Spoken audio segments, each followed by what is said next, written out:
program also.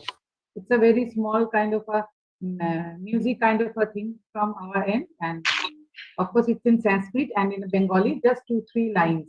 I think you all will like it because 21st June is the World Music Day, and we basically feel music has no language. And we All Bengal Men's Forum also have a music choir with our boys. So it's a very 2-3 lines for you all. Sanvashadhan, Sanvadadhan, Sankyutmana, Vijanatam.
Ultimately, we are finding for truth, we are finding for something good and welfare. This song is telling about that only. And today, Rosemary told me to tell something about the fatherhood, about the situation for the fathers in India.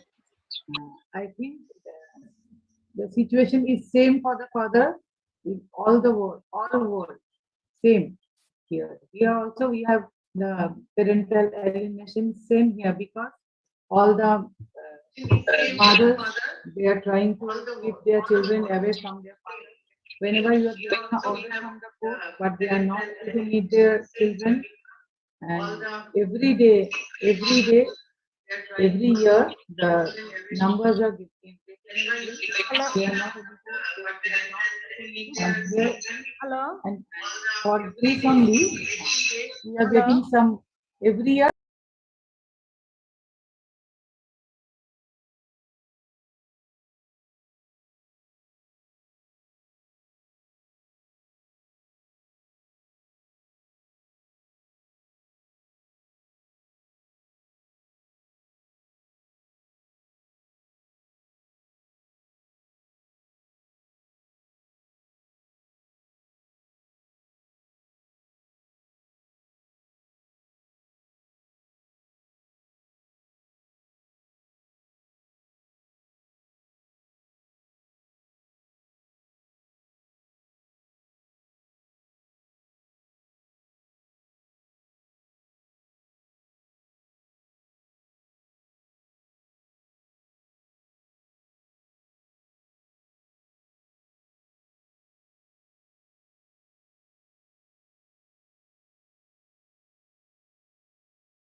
moderators. We are hoping we can deliver like you did. Hopefully, I believe you will deliver. Okay. So what I've done, I want to I understand Kairie Mwangi from Kenya is still struggling to join us. Kindly, if Kairie of FARIJI Kenya, you are through, could you say hi?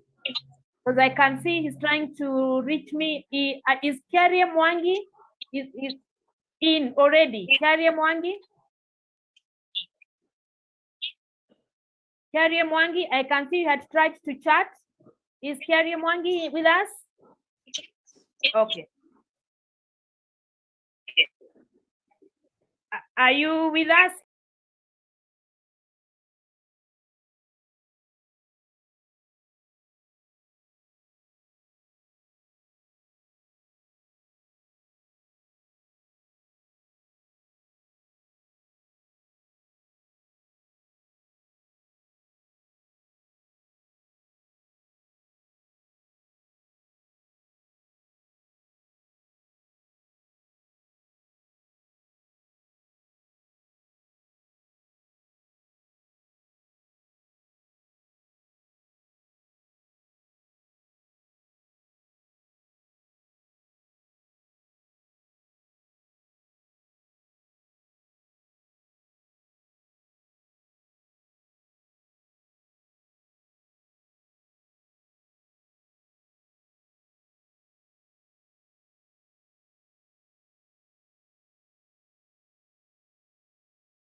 Welcome everyone. My name is Rosemary Kinuthia.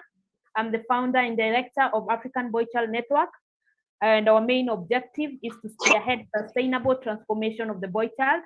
We have a crisis in this country in terms of boys, and things can only get worse if we don't do something about it. In terms of laws, in terms of policies, in terms of support, there is almost zero for the boy child. We have a lot of laws and policies that keep changing, that are suppressive, discriminative on matters boys and men in Kenya. And this is a space that we want to own and we want to push as much as possible. And I want to believe the same crisis we have as a country, it is being felt globally. And it's a honor and to have each one of you on board. I know you're doing something in your own spaces. And I look forward to a day that all of us will converge and push for a global resolution matters boys and men. That is my prayer every day. And I think we have what it takes to make sure that happens. So karibuni sana, that is welcome in Kiswahili. So we have different speakers from different parts of the world. And I want to take this opportunity to thank each one of them. And if you'd allow me to just mention before I call each one on board to speak, I want to say thank you to Sivam, Velautham. Kindly bear with me if I'm not able to pronounce your name properly. I'm a Kenyan, so you understand. He's the founder and president of Voice of Men 360, all the way from Canada. Karibu sana Sivam. We have Dibajit Sarkar. He is the vice president. I hope I'm not wrong. All Bengal Men's Forum, India, and these are the people who have actually hosted us for this particular summit. We are grateful for you guys. We have Kairie Mwangi. He's the founder, director of FARIJI, that is from Kenya. Then we have Ruslan Bulhakov from Ukraine. He's the coordinator for International Men's Day Ukraine, Karibu sana. And then we have Paul Robson. He's the director for Manifesto, all the way from Denmark. Karibu sana, Paul. We have Alan Millard. I saw him, I can see him.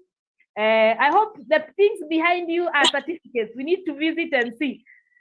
Too many of them. So we have Alan Millard. He's a men's rights activist from the United States of America. Karibu sana, Millard. Now, by the time you're done with this session, all of us should know Karibu sana. Then we have Diane Sears. Diane Sears, she's the author in search of fatherhood, very powerful on prison matters, incarcerated persons from the USA. Karibu sana, Diane. Then we have Scott Carson. Scott Carson is from Australia, Director Men's Rights and Fatherhood. You're welcome and happy to have you here. I'm hoping that everyone is in already. We have Mazharul Miah. Forgive me if I'm mispronouncing your name. Bangladesh German Help for Men, all the way from Bangladesh. Karibu sana. We have Bishnu Sapkota. Oh my God, I hope that is right. Bishnu, I think the first name is easier to pronounce. Karibu sana, and we are thanks for coming through. We had a technology crisis here. Thank you, Violence and Orphan Child from all the way from Nepal. Thank you. And then we have Ola Akinwe. This is the guy who set the bar so high on the first Virtual Fatherhood Summit. We are trying to struggle, but we're hoping he will be okay with us. He's the director, founder for Boys Mentoring Advocacy Network, Nigeria, Africa. Karibu Ola, I can see you. Thank you for joining us. Karibu. So we'll start. Allow me to kind of pick speakers randomly so that everyone is alert. I think that is the only way we'll make guys not relax. So I want to, has Kairie managed to come through?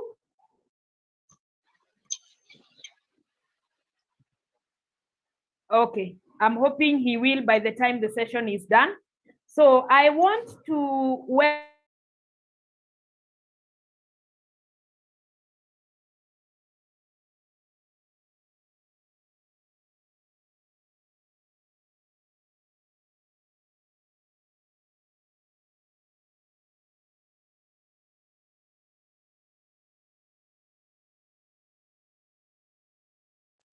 I think he has not yet joined the meeting, ma'am. So that is fine. some issues with his network, so he would be joining in soon. Okay, then we will jump to Ukraine. Is Ruslan with us? Ruslan Bulhakov. Ruslan Bulhakov, is he with us? He has sent a video, I think, na? He told, na? Okay, Nandini, kindly mute. Okay, I think then we'll start with the people that I can see. So we have Bishnu.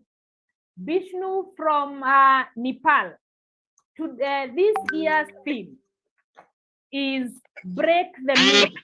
Mother and father are equally important in a child's life. We all know that majority of us feel a father is a secondary figure when it comes to children. That is why we have a lot of things that work against fatherhood. Bishnu from Nepal, kindly, maybe you could come through for us and just tell us what is your thoughts on today's theme based on what you do at in Nepal. Karibu sana, Bishnu. Okay, thank you. May I audible here? May I audible? Yes, you are very audible. You are very audible, Yeah. and your physical please give appearance me is also very clear. Yeah, please provide me for the PowerPoint, sharing the PowerPoint. I have some PowerPoint. Okay, could you the host could you probably guide on how you can share the screen? Sivam, you're very good at this. Maybe you can share screen. There's a green button somewhere. Not host disable participant screen sharing. Okay, host, can you enable screen sharing? Host, could you enable screen sharing, please?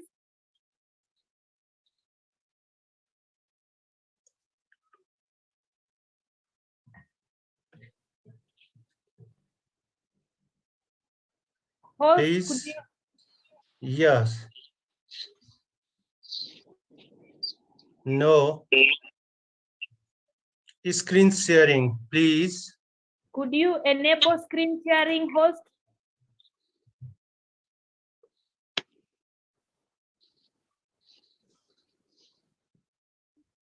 Please, screen sharing. I have prepared the PowerPoint presentation. I'm going to through the PowerPoint presentation. I have prepared the all documentation.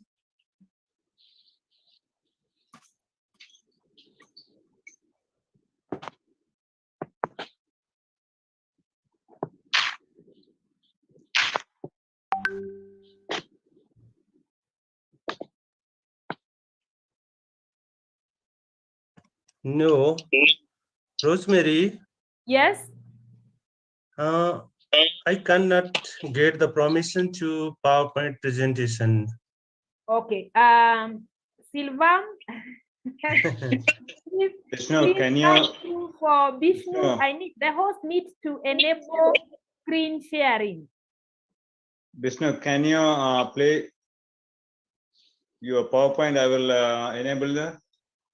No, I can. I could not get the permission of host disable participants screen sharing. Hold on.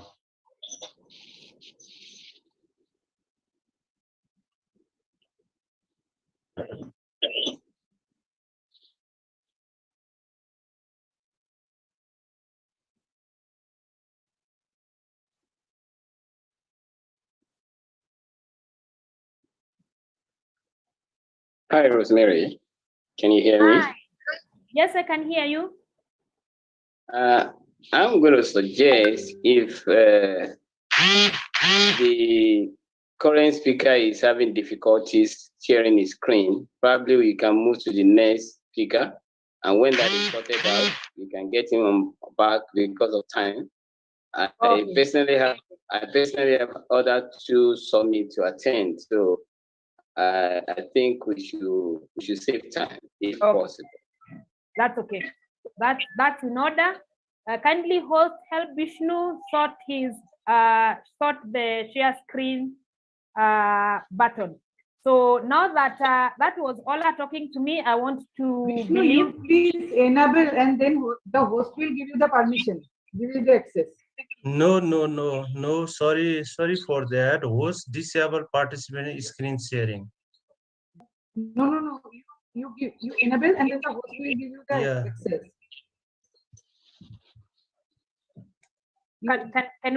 Can we move? Has Vishnu sort it out? I want to go to. By the time you sort it out, I want to go to Ola Akinwe, Boys Mentoring Advocacy Network, Nigeria. Are you there? I'm here, but I meant to start. I think I meant to wrap up, but notwithstanding, it's not bad if you want me to start. I can start, and I think we are all here to have an exciting time together and rub minds and learn from each other. And I believe my great colleagues are equally ready to dish out the knowledge that they prepared for this day. So if you want me to start, I can just I'm aware that each speaker is having 7 minutes each, so we can extend that. Yes, each speaker is having 7 minutes each, and if it goes beyond 7 minutes, you have a maximum of 10 minutes. I know you are speaking about fathering in the turbulent times and hard cries of single fathers. That's a very sensitive and strict, and it's true. People don't really talk about single fathers. So if you're ready, please take. You can proceed. Bear with me. I think there was this little loss of signal there.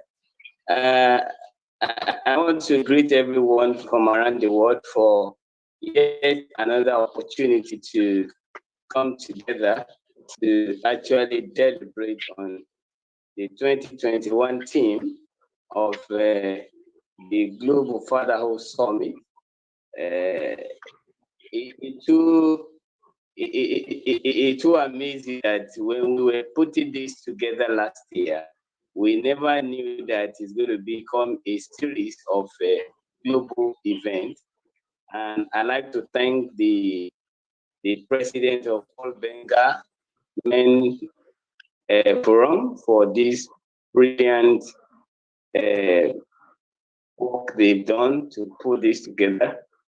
Let me first and foremost acknowledge Dr. Jerome for being the pillar that is advancing this advocacy of men globally at the International Men's Day level. Having said that, I equally want to thank every speaker here today for your time and for creating time to be with us. I am the most happiest among you because I see what we started now going places.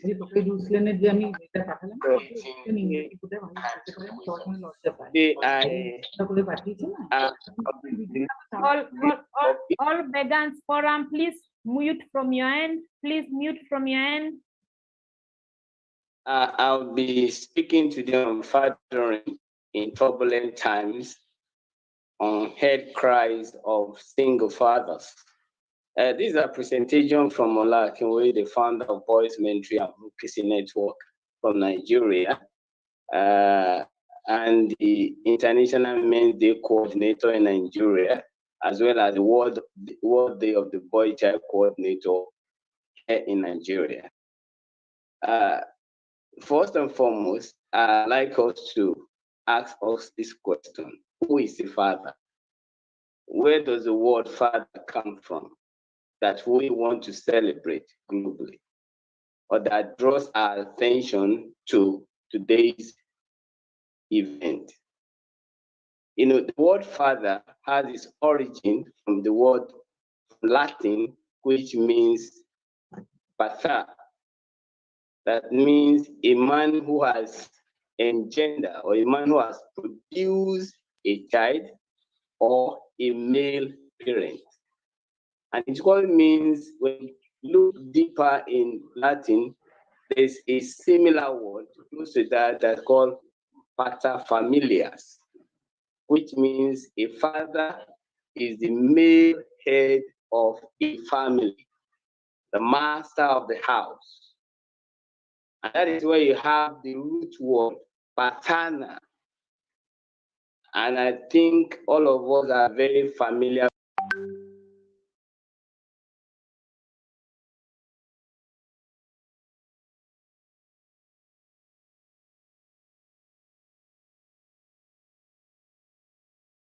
Oh, sorry. I think the connection got lost there. Am I back on to everyone? Can you hear me again? Hello. Is everyone with me right now? Yeah, we can hear. Okay. So a father, when we look at this now, we understand where it comes from and the characteristics that make up who a father is. So when we look at the word paternity, it means the condition of being a father, a relation of a father to a child. So if what we are celebrating today, or the Father's Day, or the Fatherhood Summit, is related to that word pater, which means a man that produces a child or has engendered a child. Now, we need to look at what we put in quote, fatherhood.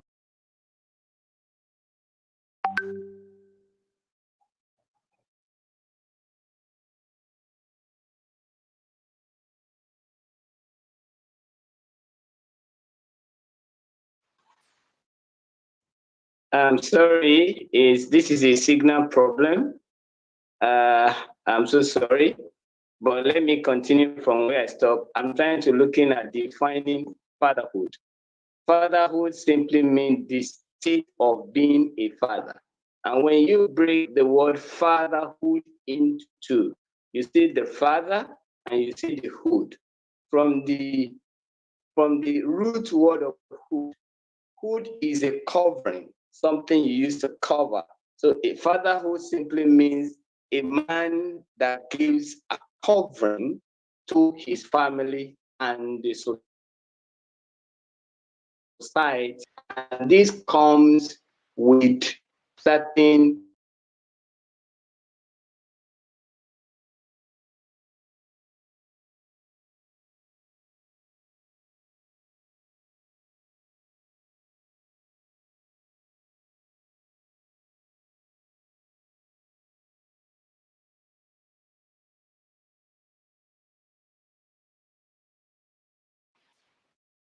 Rosemary, I'm thinking maybe I have to repeat my time because I don't know. Let me just explain what fathering is, and straight we go to the single fathers, which is the community I'm trying to represent here today. Fathering, as we see it, men father, but do not necessarily shoulder the responsibility of fatherhood. So it means all men can father, all men are not taking up the responsibility of fatherhood. So fathering is taking responsibility of fatherhood. That means a male parent would take responsibility for protecting the family and the society, providing for the family as well as the society he lives in, and presiding for his children. So if we understand this basic meaning of fatherhood,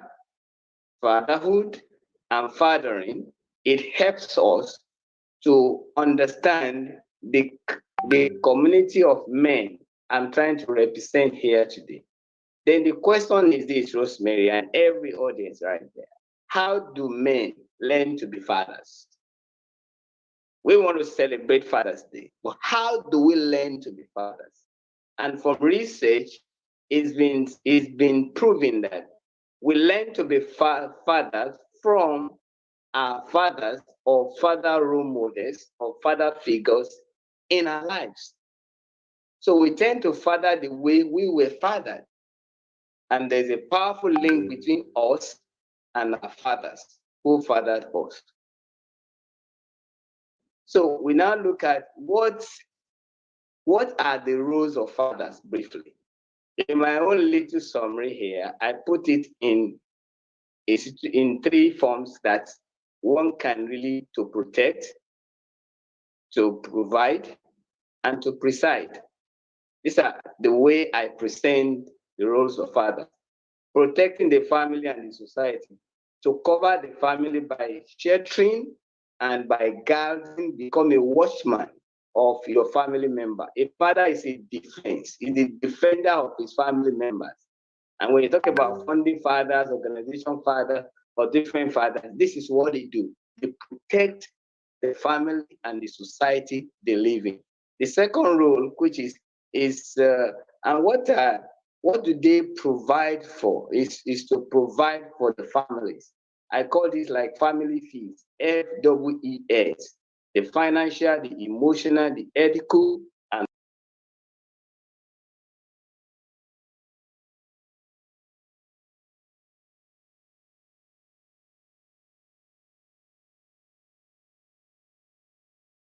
We've lost Ola again. that's what. Sorry about that. I think there was a power interruption, so but it immediately switched on. So, so we look at this, then we go to presiding over the family.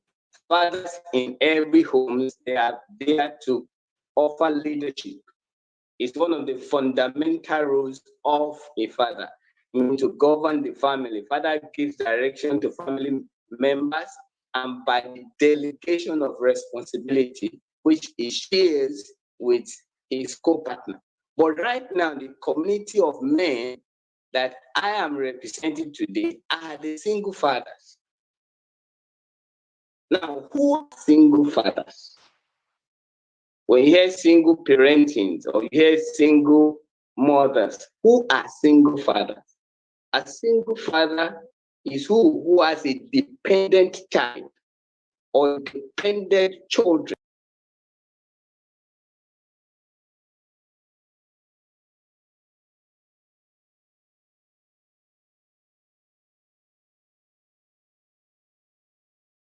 I think the network is fluctuating, but we will manage it today. I say if a single father is a father who has a dependent child or dependent children, who is widowed, divorced, or unmarried. So they are either widowed, divorced, or unmarried, but have dependent children. And the community of these fathers are emotionally wounded due to their experiences. Though time has a way of healing and improving things, but as they say, what does not kill you make you stronger. So what makes these people strong among us? That this unnatural thing called parenting, because the way the universe has designed parenting is not the work of a single person, whether a mom or whether it's a father. It is abnormal. Nature didn't design us to grow up in a single parent family.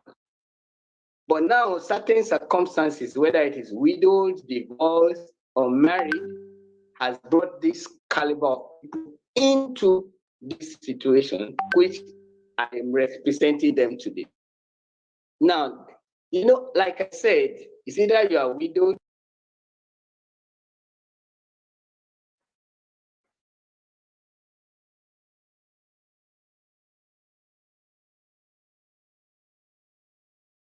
Hola. Sorry, I think I'm back. I'm so sorry. I'm so sorry. I'm back. I'll do justice to wrap up. Maybe we can come back to that later, Rosemary. Now, what I'm trying to say here is that now the particular case study I want to represent here is single fathers, men that became single fathers as a result of the loss of a partner, the death of a partner. Now, the one that is unmarried, the one that is divorced, they may say have their partner somewhere around the world. But this category of men whose wife has passed on, that is the category of men I represent in this single fatherhood discussion, which as a practitioner, I've been in the educational sector for close to 20 years in the primary and the post-primary education system in Nigeria. And I've had to understand when they had to lose their wife, what they go through. Now, in this scenario, I have a friend. The wife passed on maybe about 4 years ago. Prior to the death of the wife, there were no cordial relationship between A family and B family. But when the woman passed away, the family of the wife, who never supported her to marry her husband, and the same family of the husband, who never supported him to marry the woman, they were calling and coming for the children. The man now made up his mind. He said, when my wife was alive, none of you ever supported us to live peacefully. Now the person you never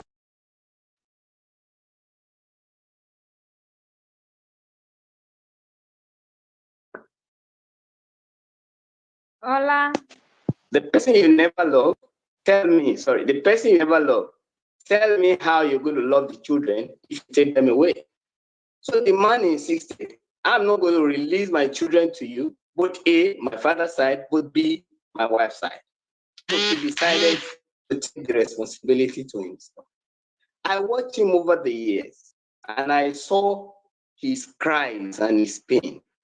My brothers, colleagues globally, these people, they suffer a lot. They had no structural attention for them. They have serious issues. They have responsibility to provide care.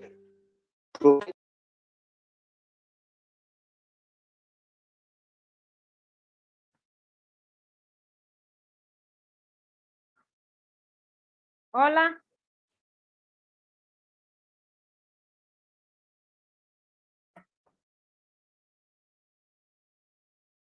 Ola, you've disappeared again. Rosemary, I think let me wrap up in 2 minutes, and let's see, perhaps maybe we can revisit it as goes on. Sure. Let me just outline the issues I have seen with this community of men. Time is also almost cutting. Yes, number one is the issues of childcare. Number two is the work-life balance. Number three is finance, especially low-income single fathers. Number four, loss of intimacy and how to figure out new relationship. Housing problem, loneliness, depression, transportations of their children, discipline their children, adjusting to the developmental needs of their children, extracurricular and social needs. Then self-care. Most times they forget to even take care of themselves. What do they really need as single fathers? That is making me to advocate for this. In our country, Nigeria, there are no structured support group at community-based levels for single fathers. There are no scholarship or educational fund for low-income single fathers. There are no social workers that support single fathers that could visit them on a regular basis on how they are faring. There are no subsidized medical support for single fathers and their children. Educative resources that support the adaptation and adjustment to the new reality are missing. Labor market policy doesn't support them because they have to go like 9 to 5 work and their children are waiting at home. So there are nowhere for mindfulness and realization program. There are no social welfare or bonus for single fathers. There are no special loan disbursement for needy single fathers. These are a lot of things that we have. Okay, hello. Rosemary, ma'am, I think. Okay, time is out. Yeah. Our time is over. Thank you so much. Thank you. I think I've made 2 points. I can do it later if time permits. But thank you for this time, and I appreciate everyone. Okay, thank you, Mr. Ola. I hope that is right. I know I have a lot of questions for you on matters single fathers, and also what you said about protect, provide, preside. If opportunities are taken away from you, then I do not see how you can protect and provide and preside. So those are discussions that I would really want to pick it up, maybe in another forum. So what I'll do, I want to call Alan. I mean, those 3 things you said, they are very contentious. I will tell you for a fact. If you take an opportunity away from me, don't expect me to provide and to protect. The next speaker I want to bring on board, allow me, I did not time Mr. Ola. I think I was busy trying to sort things out, but all other speakers I will strictly time. Alan, I can see you are very relaxed there. Alan Millard from the USA. Alan, as a reminder of our theme, break the myth, mother, father are equally important in a child's life. Alan Millard, kindly come on board and give your talk. It is 4:28 p.m. here, so I should be stopping you at 4:35 or 4:37. Karibu sana. I hope now you know what karibu means. Alan Millard, can you hear me?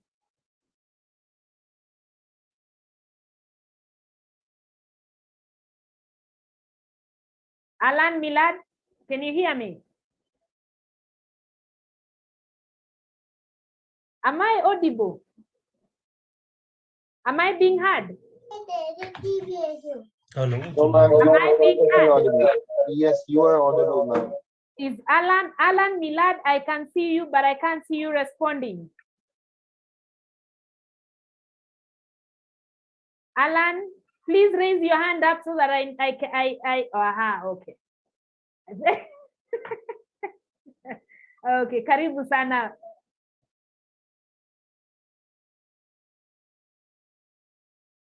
You are not audible. You cannot be heard, Alan.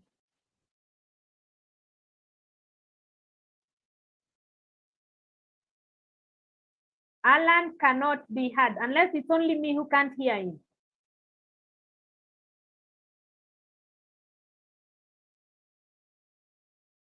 Alan, are you there? I can't hear you. I cannot hear you. Is Alan? Can you hear Alan? No, ma'am, we cannot hear him, but I do see him that he is there, but unable to hear him. Alan, sort your technology from your end. We can't hear you, but we can see you. We can see you, but we can't hear you.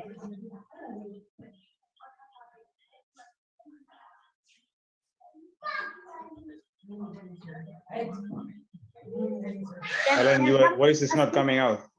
Yes. We cannot hear you.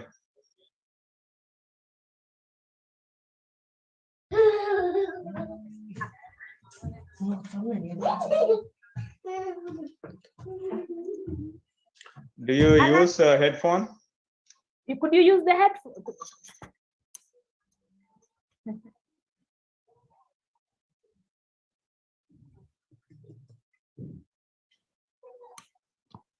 Maybe you could use this.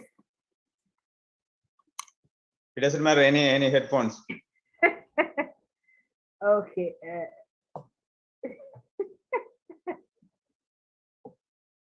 Okay. Okay.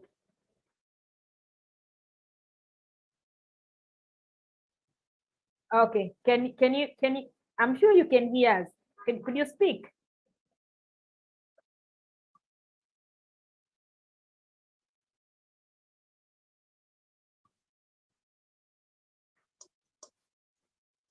Maybe what you can do is like you can go back and then come back, log in again. Could you, Just go out and come back. Okay. And you can bring Bishnu.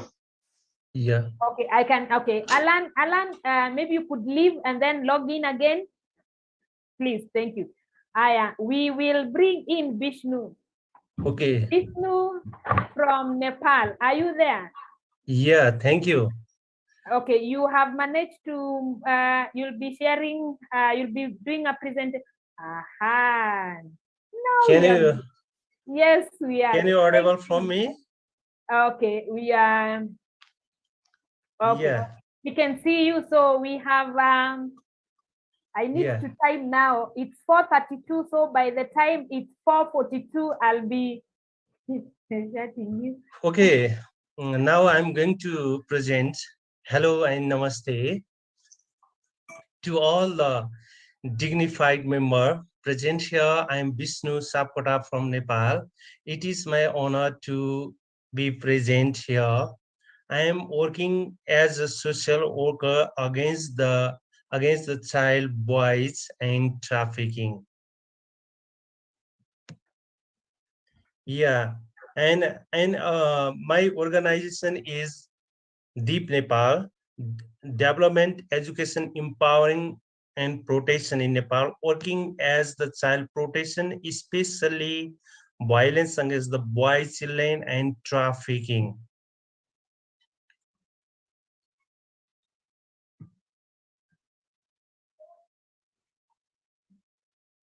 Welcome to all dignified member of panelists and those who are listening in the Facebook Live. On the oceans of Father Day, Father as the God and educator, care, checker, and protector, and great respect in family member. In Nepalese language, Father Day is Babu ko mukh herne din. Babu ko mukh herne din. The unique day to play the regard and praise for is their father by his children. Father, mother, and educator are given the special place of God in the Hindu religion in Nepal. Father Pita or Baba is master teacher, that implies the father is an instructor, defender, and a friend in need. And I'm working as the field of child violence in the Nepal, like especially boys, and behavior involving physical, psychological, emotional, mental force intended to hurt, damage is called violence. Child abuse, some way through the action, feeling to add, cause injury, death, emotional harms, risks serious harm to child. There are the 6 type of violence in like facing the Nepalese child, especially boys. Physical violence, psychological violence, sexual and emotional violence, economic violence, bullying and cyberbullying child, neglect, grooming. And orphans is the children whose parents have passed away, are unknown, and have a permanently abandoned. In common use, only the children who has lost both parents due to death is called orphans. In Nepal, statistical data, there are 11.5 million children. Out of them, 1,000 million are orphans. In the statistical data in Nepal, children are death of the parents, sickness, poverty, remarriage, and their parents, and the difficult living condition. Nearly 55 men in Nepal are witnessed gender discrimination and violence within the home while they were growing up, and the most common of bringing uh, restriction of the freedom of sister. Talking I'm going to talking about the children and the present context in Nepal in the pandemic period of COVID-19. Second and third phase has affected the children directly and indirectly. Children are involved in the child labor due to the hand to mouth problem. Some of them are trafficked. Some of them are being the sexually harassed. Children abused because of almost all schools were closed, locked down. They do not have access to join the online classes by modern technology due to the poor economic background in the context of Nepal. As a result, children marriage, violence, trafficking, rape case, sexual harassment are increasing day by day, which lead in negative coping and health risk behavior. 71% are forcing the violence against their the female partner in a context. Nearly 40% of Nepalese live in the absolute poverty. About the 40% of male are victims of domestic violence. About the two in five of all victims of domestic violence are male. That is, these are the situation in the Nepalese situation. Men attacked by their partner are often in ignorance by the police, see their attack of fear and have fear, refuse to fail to the women. Some study analysis statistical in the domestic violence, so the number of men attacked by his wife, girlfriend in Nepal. Men are forced to apply the for foreign employment as the labor to fulfill the requirement of their partner, and as the result work in the foreign for the several years, but in has to return back with beer hen because the partner do not any saving, due to due to which men are suffering psychologically and mentally violence. In this in this issue is big issue in the context of Nepal. Some cause of violence in men: domestic behavior of wife, frequently 81%, 81.8%, attendant seeking behavior. Like these are the statistically report in the in like some victim of men. I'm talking about the organization. Deep Nepal is the non-profit organization which is of the violence against the boys, children in trafficking. In the context of Nepal, probably this may be the first organization who is working against the violence, male violence.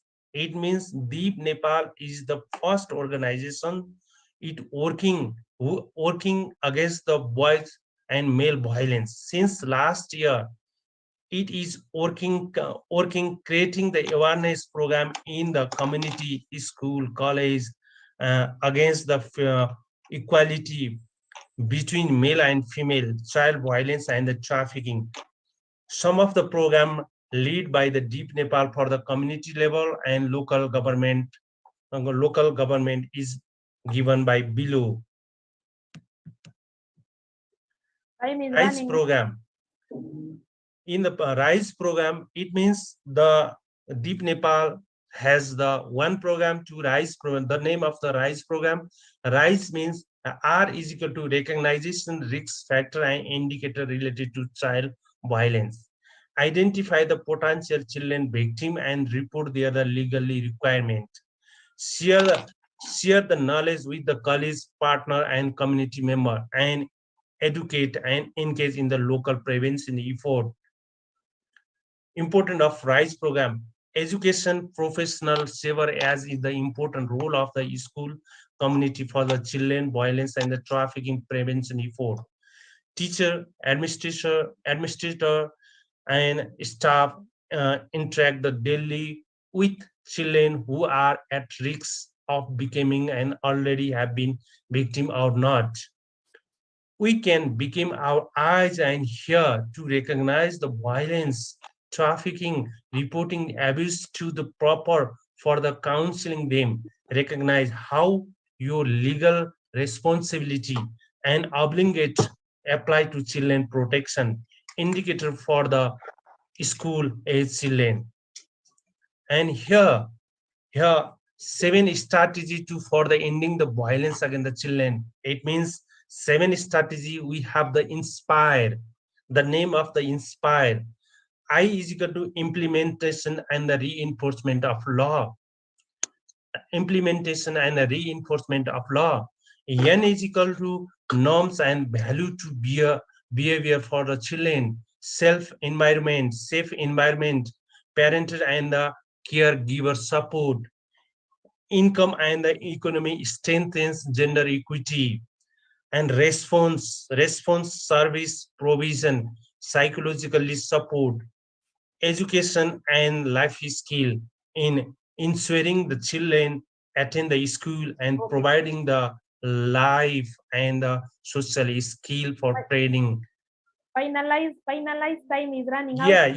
Yeah, I'm going to some formation the relationship in the protection in the child in our organization. These are the counseling, capacity building, child club support cell, policy and collaboration process, dialogue, education and counseling wing, social service sector and the community level, multi-agency collaboration, and public concern, discuss national and international prosperity, interagency law, and enhancing dialogue, discuss on the victim protective recent law, or require the victim benefit service in the community, neighborhood watchdog, eye and ear policy. These are the program, and these are the program, and free from the trauma mentor. When the program is implemented in the community level, school level, and the other sector, they are free from the mental stage.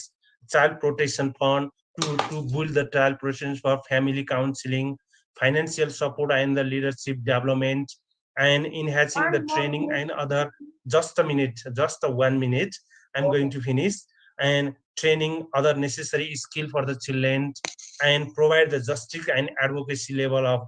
And last outcome, in this program, when we were implemented in the program, outcome is here: recognition the sustainable change and building the justice and human rights, increase the capacity, and developing the new way of working together in the deliver service, minimize the child violence, and identify the resource, advocate effective response, and the local government.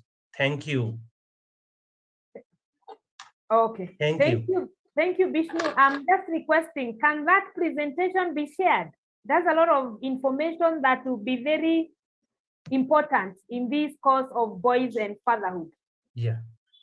Please, we would really appreciate if you could share that presentation. I can tell you have a lot of work to do. It's even scary. The kind of statistics that you shown us, I do not think I would want to find myself in your shoes. But all the best. Keep pushing, and the rest of the world will help you push. So I want to go back to Alan Millard. I hope your audio is on now. Otherwise, you'll take the next flight to India.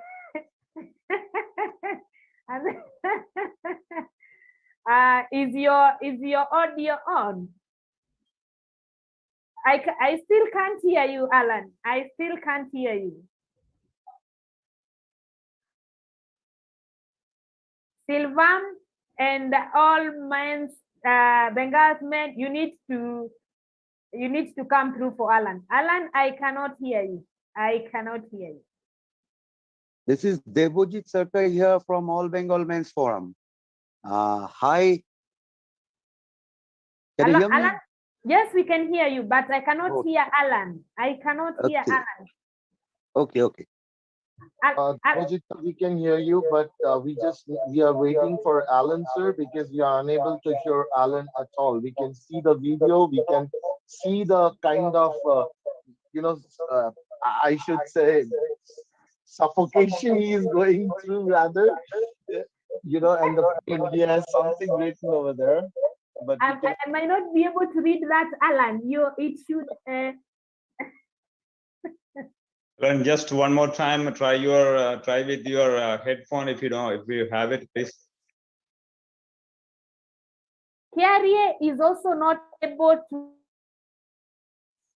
to talk, but he can see and hear us. So Kairie Mwangi from Kenya,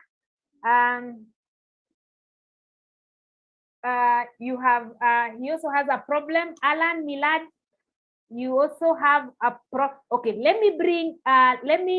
allow me to bring in, we have Miah from Bangladesh. Kindly give me, excuse me for some few minutes. I want to bring Diane from the US, so I know whether we have a problem from there or we need to send Alan some new headphones.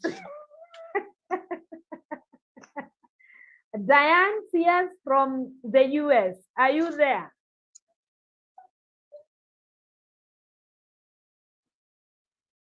Diane from the US, are you there?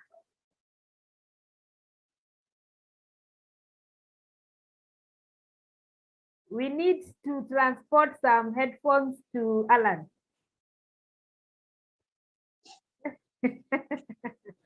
Okay, Diane, I do not know. I can see you on our WhatsApp group responding, but I cannot see you. Okay, fine. Let me go back to Miah. Miah, are you there? Miah from Bangladesh. Mazharul Miah from Bangladesh. German Help for Men. Are you there? Miah, are you there?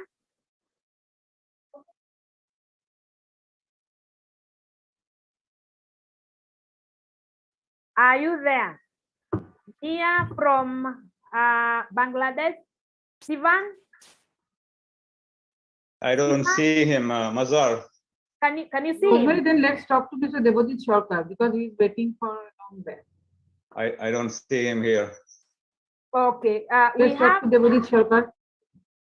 We also have Scott. Is Scott Carson with us? Scott Carson. from Australia? No. Carson from Australia. Do we have Diane, Alan, if any of you, and Mia, if any of you is ready, kindly raise your hand up or just wave from the screen, I'll see you. I'm here, I can hear you. Okay, Diane can hear me. Diane, you come on kindly. Diane.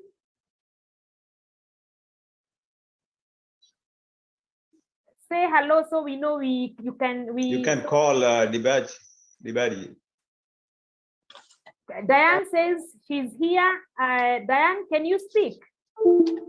Rosemary, ma'am, I think she can definitely see because I can see her in the attendees list, but she's unable to speak because there is some technical glitch wherein she cannot be added to the panelist. So that's where the issue is. Okay, and I'm hoping and trusting that the host can add, Diane can add. I also had Mia. I also had somebody else, Paul, also needed to be added on the panelist so yes, that they're able to speak. Yes, ma'am. I think I've already added Paul there as manifesto host. That's his name there. But I'm unable to add Mazharul Miah, and I'm unable to add Diane to the panelist. Have you managed to add Paul Robson from Denmark? Have you added him? I think Paul is there with a different name because he mentioned it. Paul, if you're there, Paul Robson from Denmark, Director Manifesto. Are you there? If you're part of the panelists, then I'm sure you're able to speak.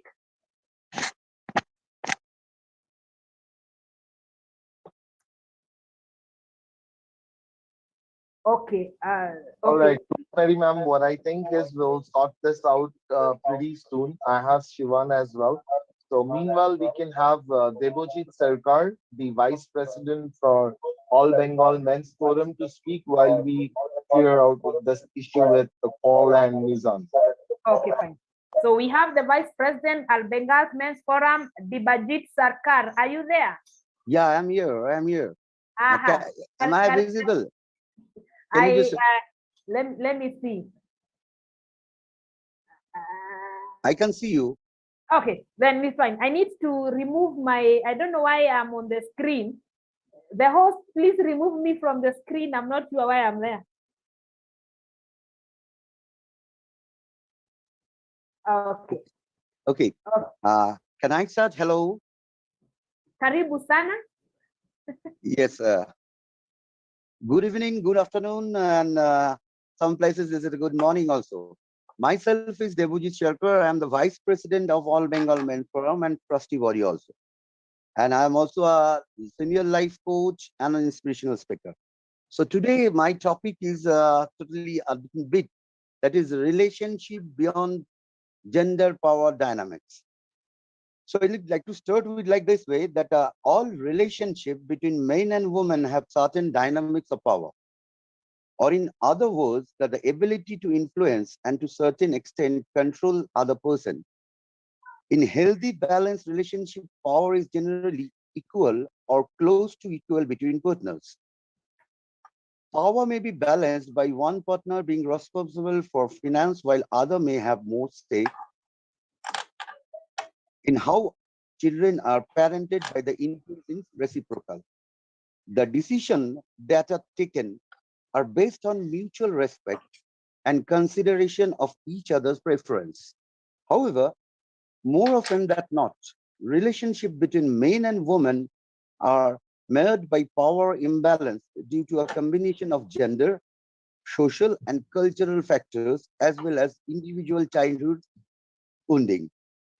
Healthy relationship entitled as sharing of power, but this can only happen when there is a healthy sense of self-worth as well as autonomy. Only then the both partners feel comfortable to directly express their desires and needs while taking responsibility for themselves and the relationship. The people who grow up experiencing neglect, abuse, come to believe that love and power cannot exist. To feel accepted and safe, they learn to give up their own needs, please others, and seek validation from outside. Alternatively, some of these kids growing up in an environment of abuse and neglect feel safe and needed by power over others. Give me a minute. Give me a minute. Dibajit, kind Yeah. of host kindly. Host, please mute everybody else apart from Dibajit. Mute everyone else apart from Dibajit, kindly. Okay. Okay, thank you. Continue, I'm sorry. No, just yeah. Okay, it's okay. It's okay. Fine. So the thing is this: that to feel accepted and safe, they learn to give up their own needs, please others, and seek validation from outside.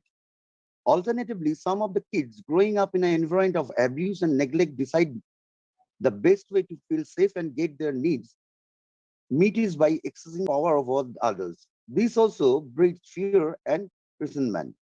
Apart from the individual patterns that originated from childhood wounding, culture and gender dynamics also influence the power balance between men and women. But power dynamics between men and women go beyond adhering to traditional gender role or letting go of them. They also largely depend on the felt quality of the interpersonal relationship in questions. One of my quote here I am sharing that if you misutilize your power, eventually your inherent power would misutilize you. Often men and women in our country enter relationship or marriage in a confused state of mind, without understanding the duties and the obligation of each other in marriage or in rearing children. Due to the power imbalance and subsequent conflicts and strife between parents, children often end up being confused, hurt themselves. In case where the conflict between spouses arises to the litigation, court cases, or even divorce, children have no role model to emulate this they feel helpless. Each of us is a unique individual. While entering the relationship, one needs to be unbiased or delete prejudice in order to make the spouse feel loved and nurtured. Children too can fully grown up to be the responsible adult in families where both partners share mutual love, respect, and validation. Understanding, not adjustment, need to be the mainstay of the relationship for its optimum functioning. Instead of indulging in a blame game or holier than thou syndrome, spouse need to reflect on their shortcoming to understand their parents. Partners for a lifelong commitment called marriage. Partners are meant for inspiring, motivating, and supporting each other. Like a fiercely meandering river washes away every other hut on its both shores, marriage where both partners do not understand each other, but merely compromising with external situation bound to lead this disaster. Children cannot be scapegoat in this messy situation where both spouse, due to their respective confusion about their role in marriage, end up run the marriage and rearing up the children. We are duty bound to show love, respect, nurture kids in a protective environment at home. As I would like to conclude by the one of the famous quote that we do not inherit it from our ancestors. We borrow it from our children. And this is our world. Thank you. Perfectly said. Thank you. Thank you, everyone. And it's a privilege for me just having the speaker over here. Yes, Rosie, ma'am, please. Okay. Thank you so much, Dibajit. I think you are, in terms of timekeeping and whatever you talked about is a very kind of, what do we call it? People struggle. There's something that you mentioned about love and power cannot coexist. Letting go of traditional gender roles is creating a lot of crisis. And I think your topic, relationship beyond gender power dynamics, is something that most nations are struggling with. Even in our own country, we have our own roles as women, as Africans. And whenever you've been given responsibility to go out there and fend for your family, then you let go a lot of traditional roles. And when someone tells you you have to go back to what is tradition accustomed to you, then there is a lot of conflict. And that is why we see, I think Kenya leads in terms of single mothers, because we feel if I can take care of my children, then and I can play a role of providing and protecting, as per what Ola said, then I don't need a man in my life. And I think that is a very sensitive subject that we all need to pick it up and run with it, because it is going to destroy families in this world. Thank you. I appreciate. Thank you. And I really appreciate the budget. Thank you. So much. And I'm very impressed. Thank you. Thank you. We have Alan. Alan, I'm back to you. If are you able to speak? Do like this. If not able to speak, do like this. Are you able to speak? Okay. Oh God, I don't know what to do with okay. I'll go to Mazharul Miah. Mazharul Miah from Bangladesh. Are you able to speak? Mazharul Miah.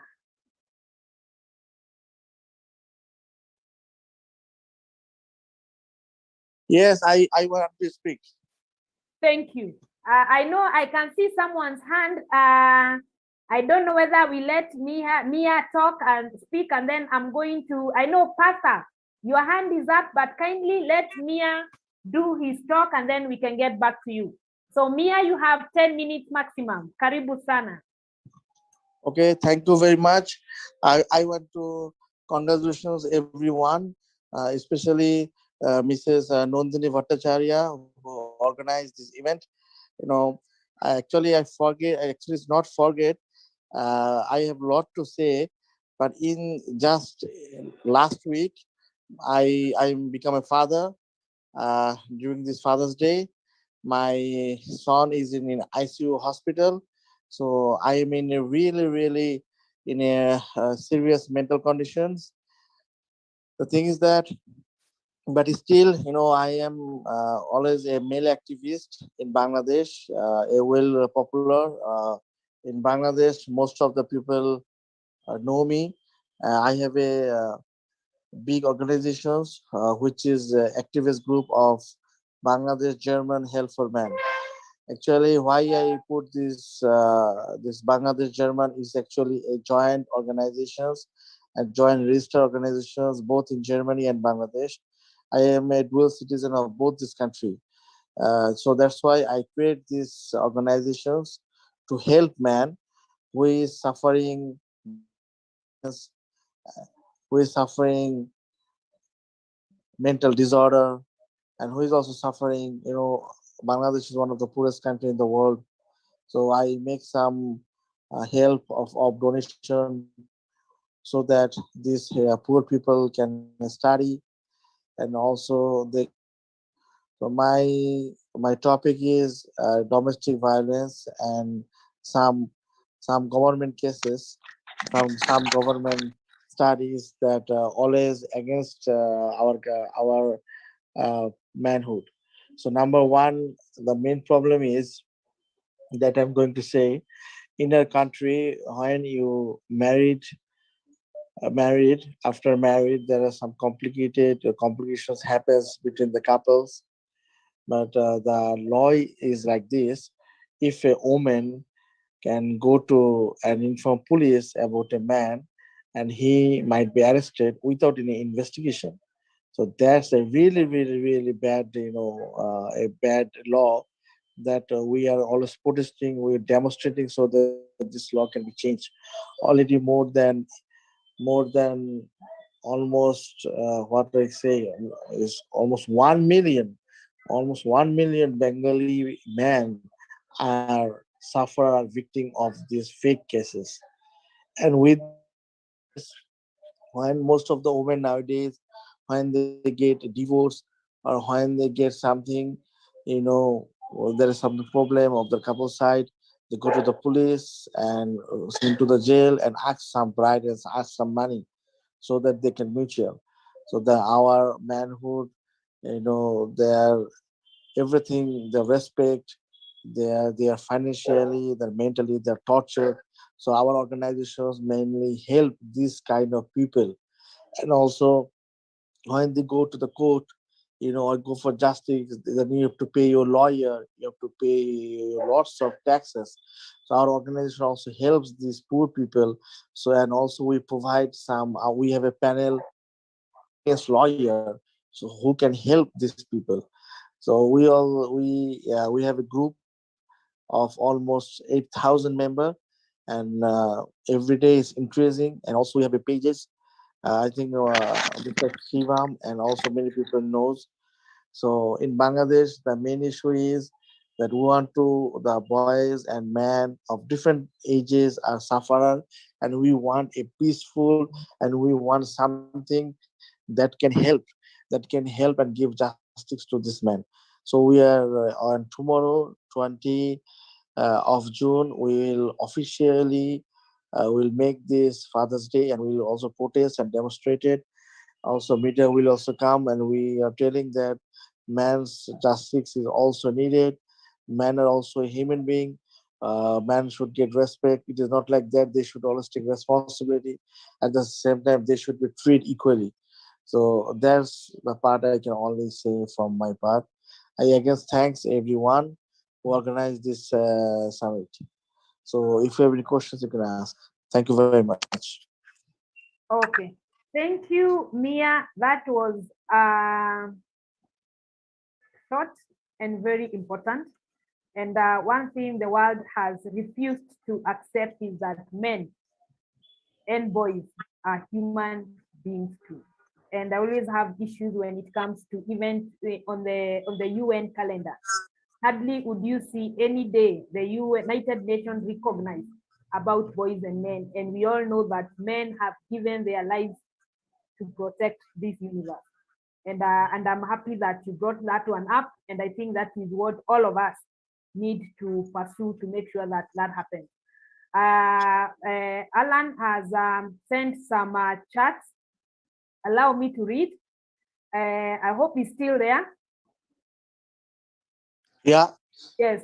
Oh, you can talk now. Alan Millard, can you talk now?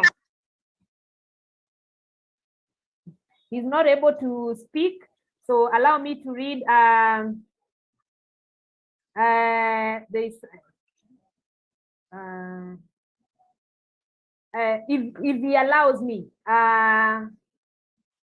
he says boys must be raised with their own value and self-worth, gained in their own right, rather than as servitude to others, mainly women. This is the way girls are raised, in their own right and equal value. And he goes on to say, which is true, to hold males to rules that are forced upon them is treating them as mere slaves without any value applied them in their own right. Something has a mere purpose or utility. And then he says it is also like an airplane without one of its wings, and expecting it to fly by only holding a male to a certain role. And I agree with Alan, because what happens is that even today, we have a lot of organizations that are more or less like a feminist nature kind of organizations. And they are getting a lot of funding to mentor boys. And what they are actually doing, they are actually taking the boy out of him and instilling a lot of feminism in him. And it is unfortunate because nowadays we have a lot of boys who are actually sissies. And there's a lot of homosexuality that has, I'm sorry if you subscribe to homosexuality, kindly allow me and forgive me for that. But we are having a lot of them being pushed to that end because the male out from him is actually taken away. So I agree with Alan. It is something that we need to resist. However, I also need to kind of say it is unfortunate because a lot of organizations that fund gender organizations, a lot of people on the top that fund gender focused organization actually headed by men, but they choose not to fund organizations that propel rights for boys and men, and instead fund organizations that propel girls and women. It is an unfortunate scenario, but that's the truth. But I hope whatever we are doing right now is actually a step towards the right direction. I think for me, that's what I feel. So I will want to thank you, Alan, but if you're able to speak, you let me know. Diane Aisha Sears, are you there? Yes, I am. Can you hear me? Yes, we can hear you. Karibu sana. Diane Yes. is Greetings, greetings from the United States. Okay, Karibu, Diane. Continue, Diane. Yes, I'm here. Please speak. You have your 10 minutes. You have your 10 minutes. Dan will be speaking on matters incarcerated fathers and rebuilding their relationship with their children. This is an area she's an expert in. Diane, the floor is yours. Kindly come through. Thank you very much. Greetings to everyone. It is an honor to be here. And I'm going to talk about incarcerated fathers and their children and how they rebuild their relationships. Incarcerated fathers have not been brought into the global dialogue on fatherhood, and they have a very important role to play. In the United States, approximately 2.3 million souls are incarcerated every year, and at least half of them are fathers. So we're talking about 1.5 million fathers that are separated from their children for years, decades, and in some cases for a lifetime. So do they miss their child? Do they find a way to be a part of their child's life? I had an opportunity to talk to an incarcerated father who is serving a life without parole sentence for a crime he did not commit. And this is what he had to tell me about the relationship with his daughter. He said, after 13 staggering years, after being extracted from my community and my beautiful daughter's life, I'm still striving mentally to adjust to the psychologically scarring reality of me not having a presence in this precious young life I have watched emerge through a maternal gateway into this chaotic world. There have been countless nights of tossing and turning in some uncomfortable state-on bed, wondering or guessing what steps she might be taking while I waste away inside the swiftly growing prison industrial complex. Is her cultural, historical, technological, spiritual character and basic development being undertaken in a nurturing environment? Are there problems at schools or the local neighborhood occurring that would require my attention as a caring father? I have sent my daughter books and a weighty sum of mail with the hopes of conveying to her my undying love. Nevertheless, I find that our relationship is still an uncertain odyssey in which we struggle to learn more about each other and the socio-economic dynamics surrounding our unceremonious separation. Now, there is some good news here.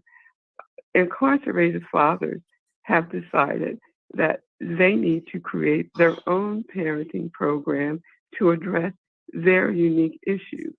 In 2012, members of an Inside Out Reentry, Criminal Justice, and Social Justice Reform think tank, SCI Phoenix Lifers, Inc., at the State Correctional Institution in Pennsylvania, which is the largest maximum security male prison in the state of Pennsylvania in the United States. These gentlemen are serving life without parole sentences.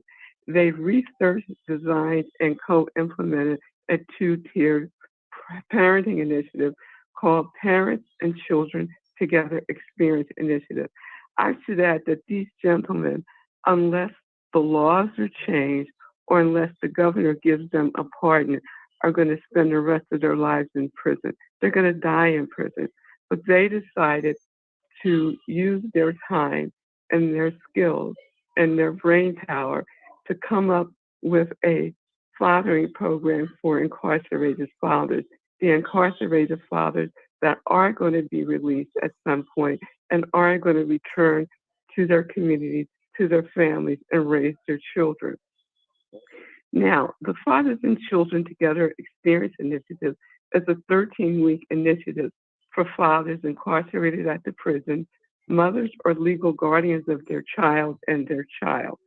During the first 6 weeks, incarcerated fathers receive psychological counseling and parenting sessions. They learn how fatherless households impact communities. They explore methods of disciplining children. They learn how to bond with their child to build better relationships with them by learning about their child's strengths and weaknesses, their likes and dislikes. They learn how to help their child develop self-esteem and how to co-parent with their child's mother or legal guardian. They also learn about the importance of education and why they need to be involved in the academic affairs of their child. They understand that that means checking homework, checking tests, meeting and collaborating with their child's teachers. At the same time, mothers and legal guardians of the children also receive psychological counseling and parenting training, which includes co-parenting skills, how to discipline the child, and how to effectively communicate with the child.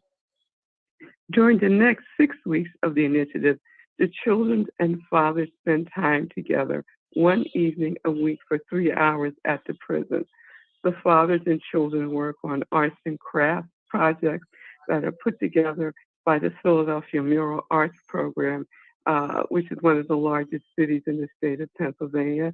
They participate in workshops where they learn about each other's favorite movies, favorite food, and favorite colors.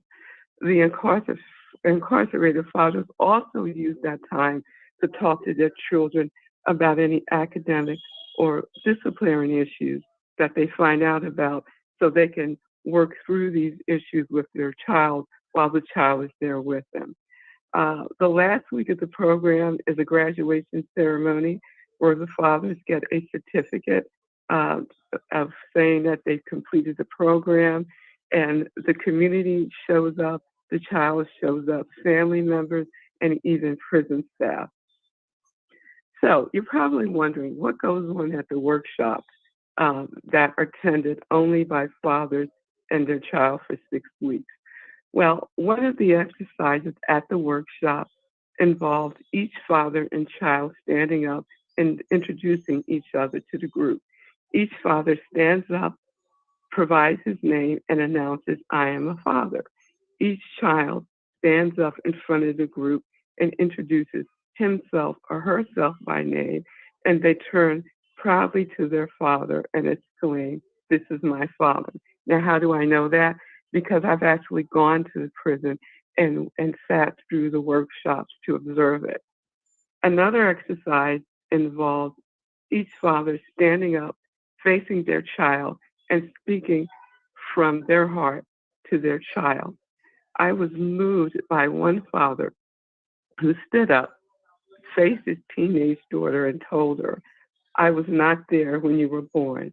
I was not there when you took your first step or your first day of school. I will not be there to see you graduate, but I love you." So what have we learned here? Well, we have a group of brilliant gentlemen whom society has written off simply because they are incarcerated, who have a deep understanding of the damage that fatherlessness, intergenerational incarceration, and the school to prison pipeline has on families, communities, and even a nation. So they acted on that deep-seated understanding and created an effective and powerful parenting program that is a global model for reducing and ending fatherlessness and intergenerational incarceration. But the lesson doesn't end there. We must provide incarcerated fathers with the necessary skills and tools that address their unique needs to help them transcend the obstacles that are created by this set of circumstances. We have to help them develop a strong, loving, and nurturing relationship with their child and help them resolve any issue that the child is having at school or at home. The mothers and legal guardians of the children of incarcerated fathers must also be equipped with these same skills and tools, and they need to be connected to any resources or support services that they may need so that all of the adults in the child's life are working together as a team in that child's best interest. Now, I am proposing that fatherhood practitioners and fatherhood organizations consult with incarcerated fathers when designing and implementing parenting initiatives that address their unique issues and needs.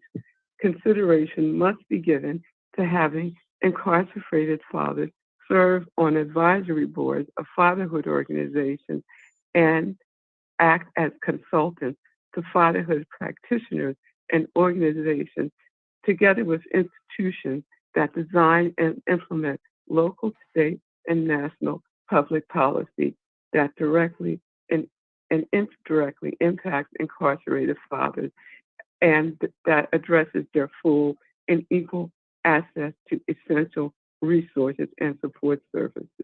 The collective voices of incarcerated fathers must be heard, and they must be given a seat at the fatherhood public policy making table. Thank you. Thank you, Diane. Diane has been very instrumental in actually what African Boy Child Network does.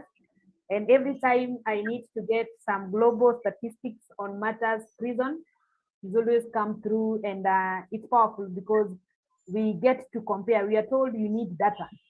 So whenever I call upon her, she always comes through for us, and we are really, really grateful. And I want to pick something that you just said, that brilliant gentlemen have been written off by the society, guilty or not guilty.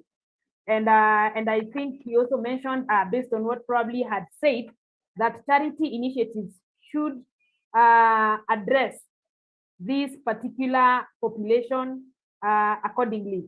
They have their unique situations, and I think we need to have initiatives squarely to address their issues. Thank you, Diane. I know you're a powerhouse when it comes to prison matters, and I'm hoping and praying that we continue pushing. We had a scenario in this country where we had a man who was jailed for, I think, more than 10 years for defiling. I am representing a gentleman who spent 49 years. He served 49 years of a life without parole sentence, and he has 3 sons that he's managed to co-parent with. And we're working now to get him out. We're negotiating with state legislators, and we're working with community stakeholders so that he can have a public hearing.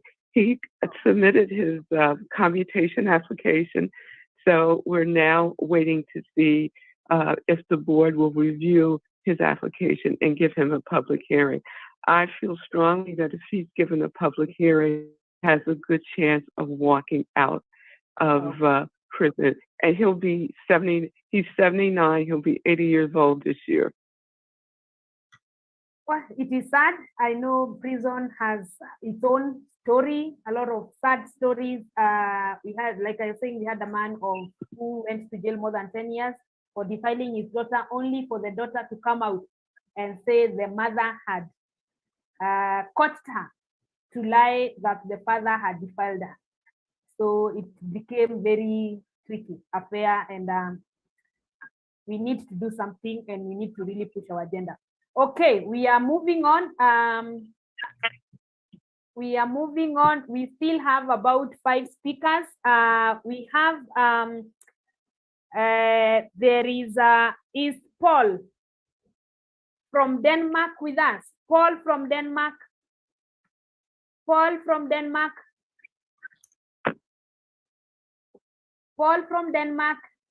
Okay, I'll go to the next one. We have Kairie Mwangi from Kenya. Can you hear me? Kairie Mwangi from Kenya. Yes, I can hear you. Okay, I can hear you. Can you hear me? Yes, we can hear you. You have your maximum 10 minutes, 5:32 or 5:35. I'll be on your case.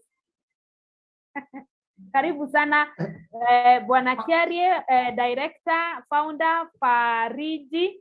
He'll be talking about using sports as a transformation tool in the community. Karibu sana Bwana Kairie. Once again, welcome, and it's really a great pleasure. I've listened keenly to all the guests and the presenters who have been there before me. I'm sorry for the original hiccups in technology. It happens, the glitch. Honorable members in this forum, ladies and gentlemen, who are part of this webinar, warm welcome from Nairobi, Kenya. My name is Kairie Mwangi, and I'm team leader at FARIJI. FARIJI is a community-based organization that uses sports as a transformational tool within the community. We recognize sports as a universal language that cuts across age, gender, tribe, and even social status. The millions of people worldwide currently engrossed in the ongoing UEFA Euro 2020, a testament of sports being a magnet that fuels conversations. Globally, it is said that sports industry is the second biggest billion-dollar earner after the cosmetics industry. Having said that by introduction, how is sports thus a magnet that drives conversations in men? I shall attempt to break down in checklist in 5 broad points. Number 1, the boy and the father bond while growing up. To many growing boys, one of the most memorable moments is when their father, uncle, brother took them to watch sports, or when their father, uncle, brother came to watch them participate in sports, either in schools or within the community. These incidences are forever etched in the minds of the growing man to his old age. Most of us have had stories of how most famous sports personalities were influenced by their fathers, uncles, brothers, and even guardians. Number 2, lifelong friendships among men using sports.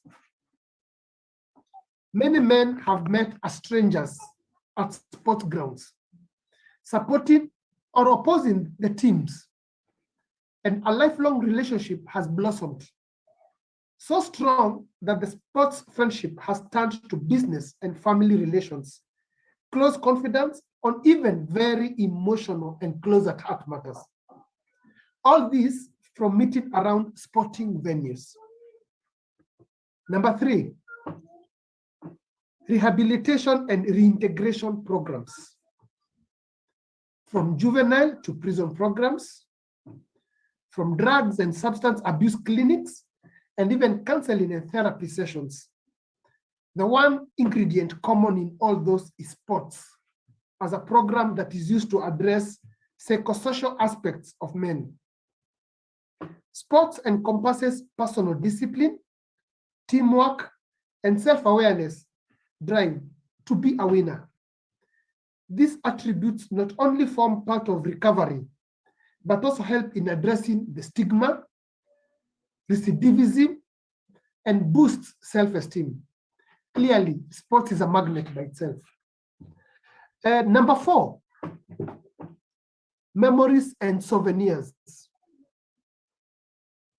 When you visit a new country or town, it's human nature to have the two elements: A, memories of your visit, and B, souvenirs unique to the country or town.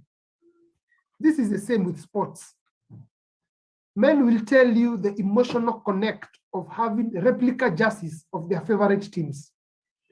Men will tell you of having a selfie moment with their favorite sports personality. What men will not tell you is the instant magnet. Two strangers wearing the same replica jersey of the same sport connect. Suddenly, there's a brotherhood in the men. To the women in this webinar, forgive me.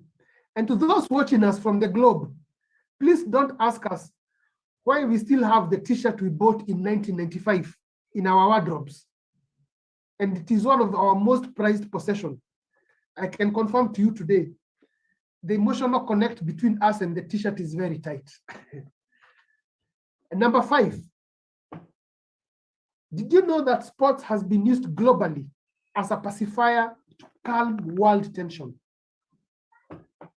I will quickly give you 4 quick examples around it.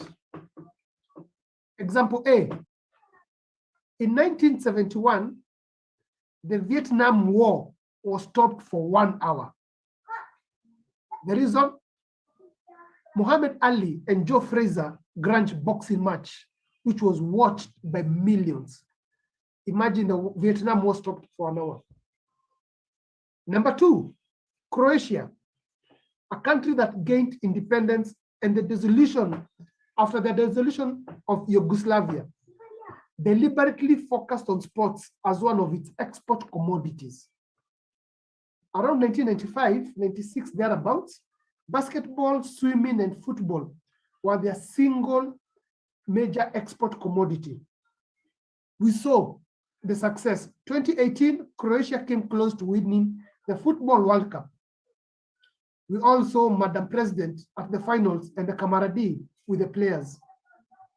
I have a feeling Croatia as a country was transfixed by sports. Example C, Sierra Leone. Sierra Leone, there's an amputee football program that started 2001 after the decades of civil war.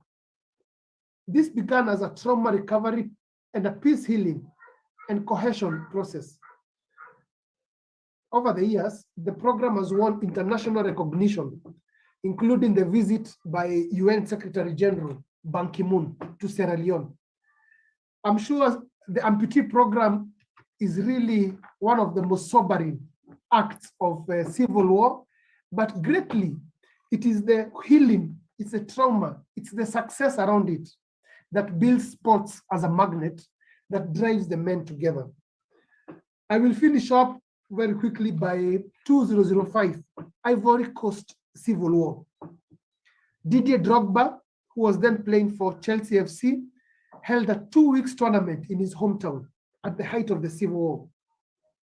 The Guns not only went quiet for the 2 weeks, but the sports galvanized our country so much that they went ahead and qualified for the 2010 Football World Cup in South Africa.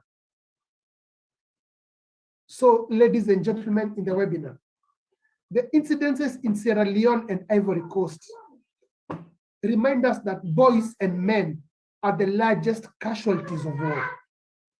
Such men come back to their families broken, mostly emotionally, and with PTSD, post-traumatic order, as one of the craziest mental health conditions.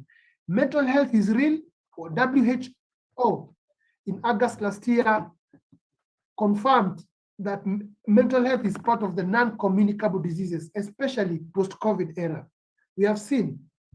And as we celebrate Father's Day, we must pause and clap for the many men who have survived PTSD. And this forum, we also want to encourage the many men going through mental health illness post-COVID-19, where more women than men have succumbed, where many men have lost livelihoods, and where many broken homes are littered globally due to the recession. In fact, we say here in Kenya, we call it the 3 Rs: recession, retrenchment, and redundancies. There's been the heat. In conclusion, FARIJI has the following sports programs that drive community conversations mostly to men. 1, sports within penal institutions, which over the last 10 years, we have been engaging the inmates in various sports, mainly football, and also organizing football tournaments between inmates and the community. These are served to bring topics of drugs and substance abuse, as well as rape and defilement, the 2 vices that most boys end up in prison. Number 2, as FARIJI, for ex-offenders and ex-convicts, we have had a football team last year, which is made up of ex-offenders who are also mostly ex-footballers. Our aim is to instigate boy-child conversations with the youth within the community. The ex-offenders are powerful peace ambassadors of social vices. My sister Diane, I cannot agree more to you. Most of them having served between 10 and 26 years in prison, we find and see them as powerful people to talk to the boys and to mentor the boys within the community. Sports is the tool. Lastly, we have a program called Breaking the Cycle. This is a 7-a-side football tournament featuring 5 boys and 2 girls per team. We have a very twisted rule which says girls must score. And the aim is to teach our boys of gender equity. Because clearly for our team to win, it follows that the boys need to learn how to communicate to the girls, to respect the girls on and off the field.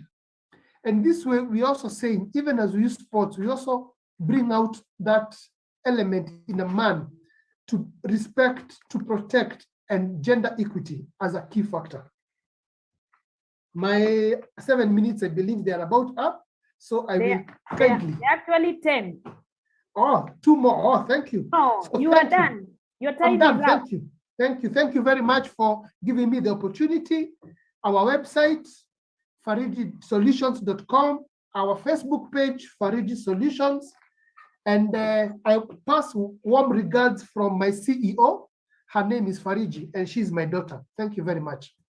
Okay, thank you, Kairie Mwangi, for that comprehensive what FARIJI does. We are partners with Kairie in this space, and it's always very beautiful when you have to go out there in the field and use sports as a change agent. Now that Alan is not able to speak, I will keep reading what he's writing. Alan is saying men are conditioned from boyhood to serve women as a part of their manhood identity. Women do not have this put on them as part of their womanhood. Then he continues to say, after Diana spoke, he continues to say this incarceration is due to discriminatory laws made against men. Last but not least, he says, he said, males are being persecuted worldwide and we are being fed the narrative that girls have been deprived.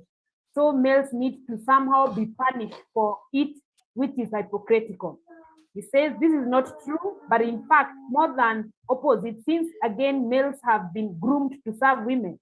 When this happens and males no longer have identity of their own, but one built on serving women, they are based on this existence deprived of their own has no purpose. Has no purpose as women no longer need men, but the purpose provided by opportunities and the government. Men and boys are faded out of society since they have no identity in their own right. Like I said before, as players in this space of boys and men, and this is something, let me put my video on because I'm always very strict on this. As players on this space of boys and men, we need to be extremely, extremely careful that we do not get the boy or the man out of a male figure for the purpose of trying to instill some narratives. I believe I'm a complete woman, and my brother or my father or my husband is equally a complete human.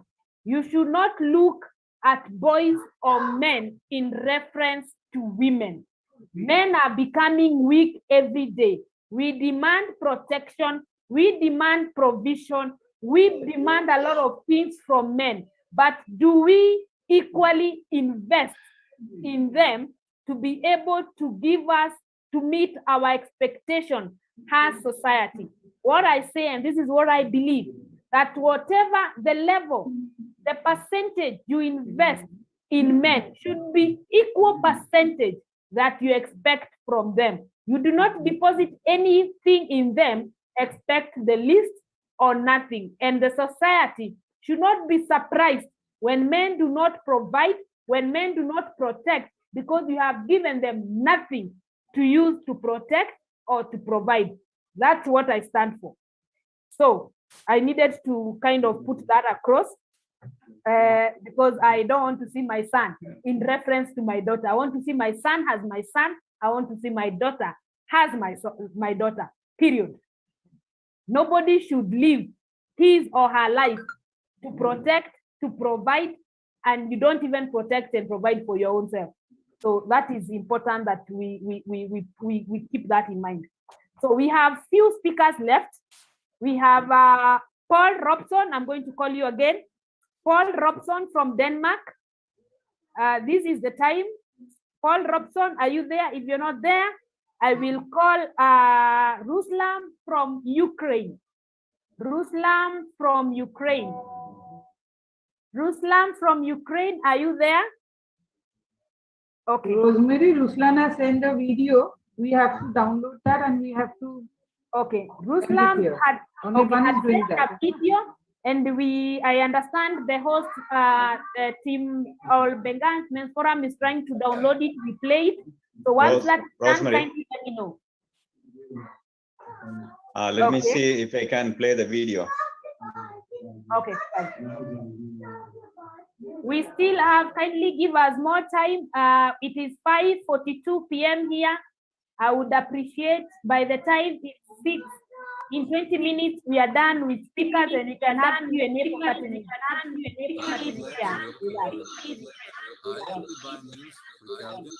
Can you hear? Can you hear? No, Can you hear? okay. No. No. No. Open it. Open it.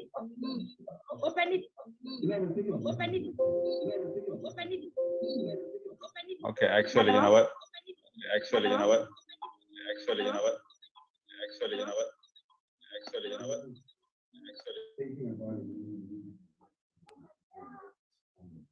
You can bring a speaker and then I will try to download it and then play it later.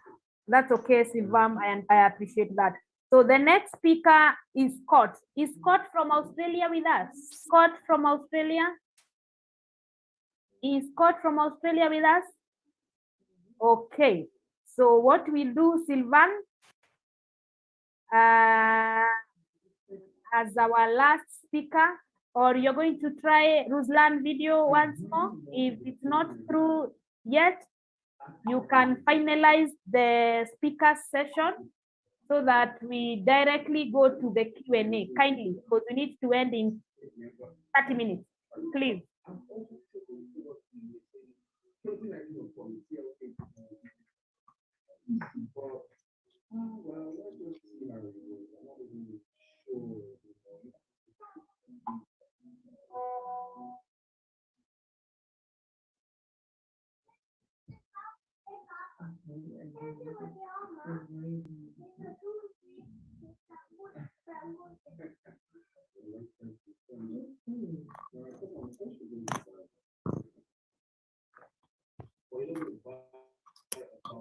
Sivam, are you there?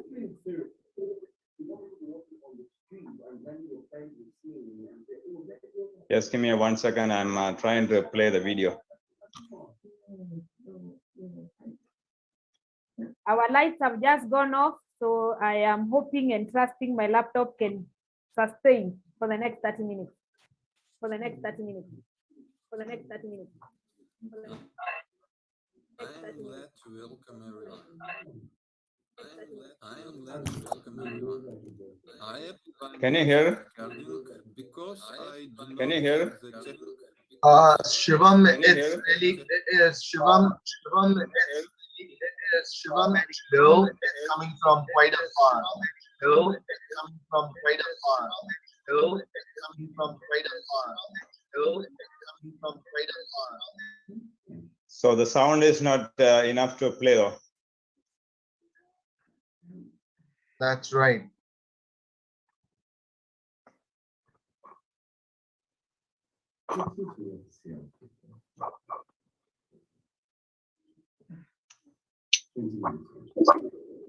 Sorry about that.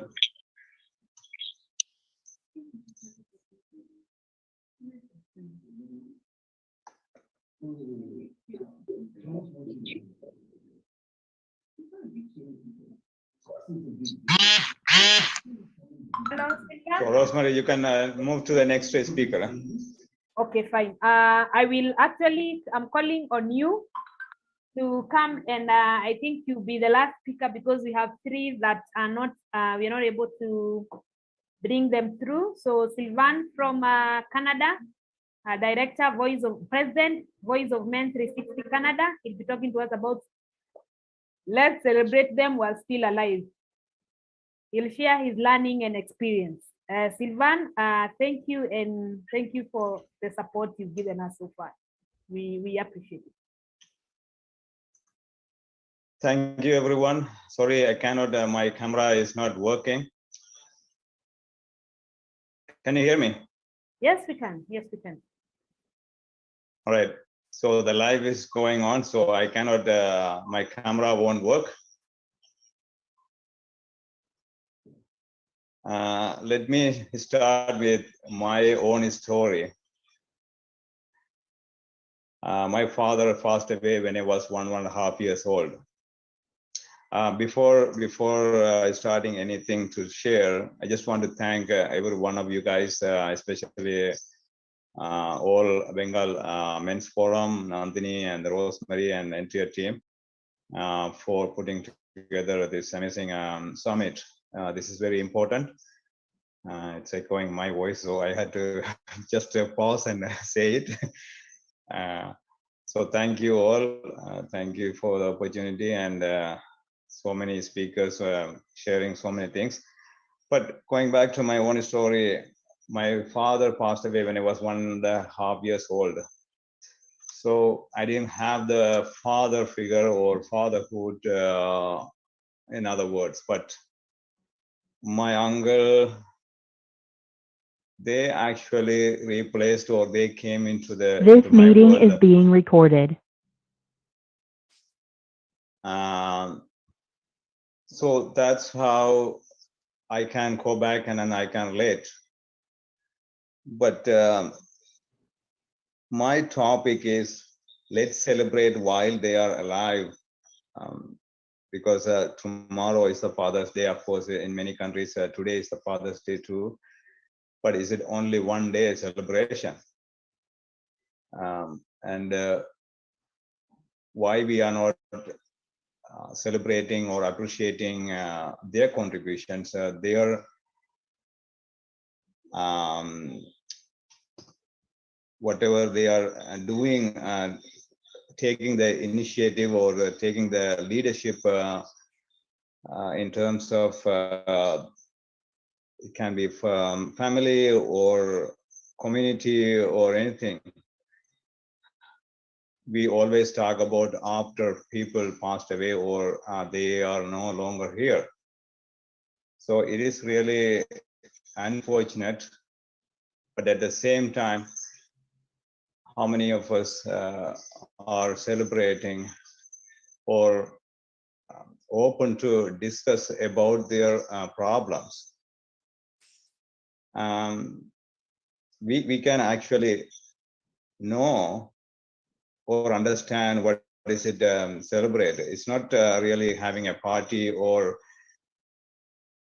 bringing people, but also appreciating, recognizing. That's my point of view. I want to share, and why we want to do it. It's not only fathers, but anyone who is leading the role: father, man in the house, uncle, mothers, teachers, brothers, sisters, anyone else.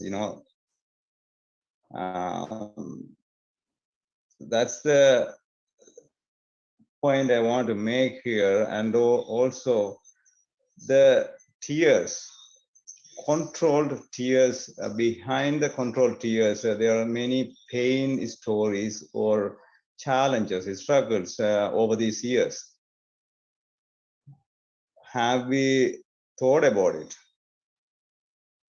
What stand or what situation, a mindset that we are creating to the child? See, I was boy yesterday and then father today. How we can appreciate, how we can celebrate while they are alive. And also one of the point that many of us may disagree or agree that even though the fathers are not here anymore, we are not really, how do I say it, we don't really lose them. In other way around, they are living within us. So we are not really losing them, or we haven't,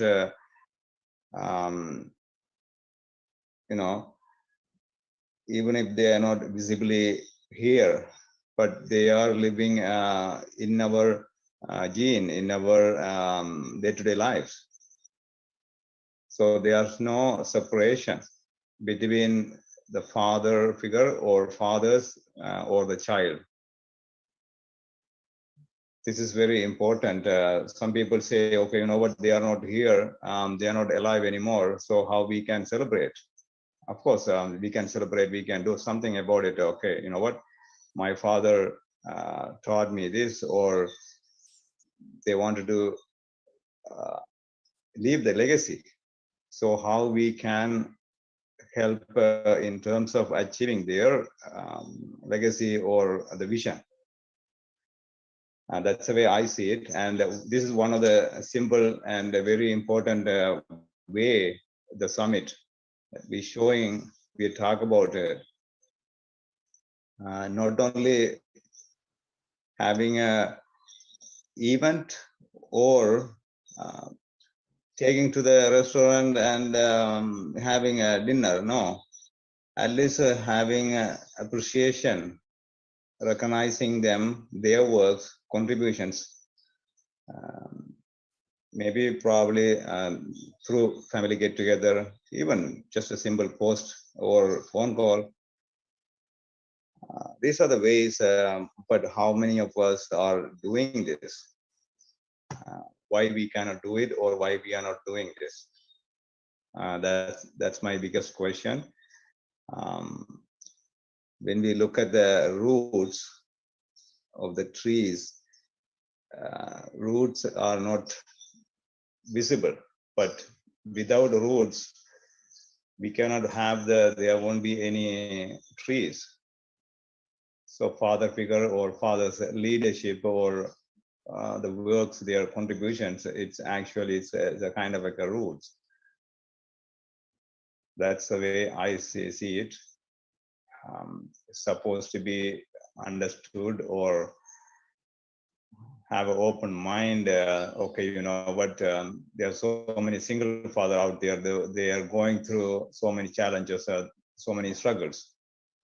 And even they lost their opportunity to have their child today, or whenever they are able to celebrate the bonding, right? So I don't want to take too much time. I just want to share, this is my message to any of you guys hearing or listening out there. how we can celebrate, how we can keep a space. As Rosemary was saying that, end of the day, soul is a soul. How we can, rather than having a fight over it with any gender, soul is a soul, end of the day. So in nature, we cannot avoid, or we cannot really separate, or we cannot empower one gender over another. So let's understand both genders or any genders. So just keep a space and celebrate, understand each other and celebrate. That's all. That's all. All right. Thank you, Rosemary. I know we had a lot of technical issues. Sorry. And thank you, Nandini. Thanks. Okay. Thank you, Sivam. When you dropped me the kind of topic that you will be doing, let's celebrate them while still alive. That actually was a very key topic to me as a person. I lost my dad 5 years ago. Yesterday we went to bury one of his best friends, and I felt like I had just lost my dad all over again. I think the pain was very unbearable yesterday. I felt like life had just stopped. But I understand. Quickly, I just want to share one more thing, Rosemary.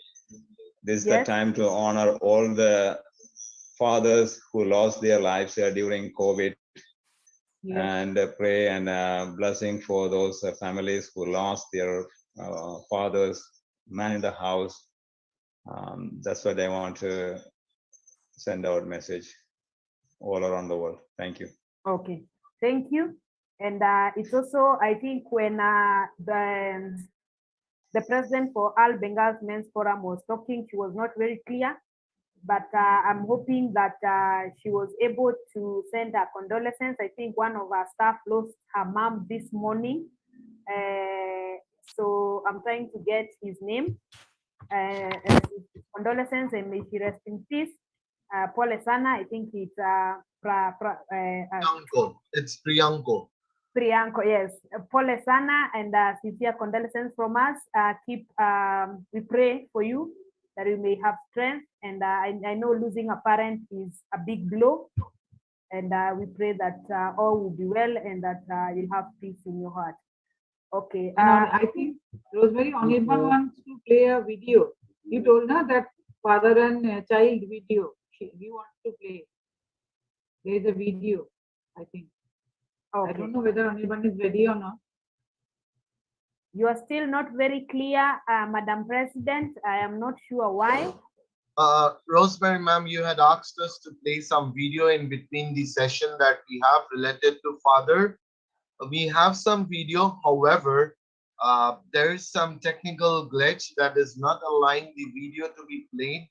So meanwhile, we can have our president, speak something, because she was not able to do so. We were unable to hear her properly. And I'm really, we also have Jerome, sir. He has joined the session, so he is there. No, yeah. Now you like Jerome, sir, to speak something, because I think he has joined. Yes, Jerome, sir, is there. So where is Jerome, sir? It's a okay, fine. Okay, fine. Yeah, he's there. Jerome, karibu sana, and let me just read something to finalize on a drop-off write-up from Alan. Jerome, kindly, you in the next 30 seconds, you should become through. Alan says, basically, men are told. Okay, Jerome, come through.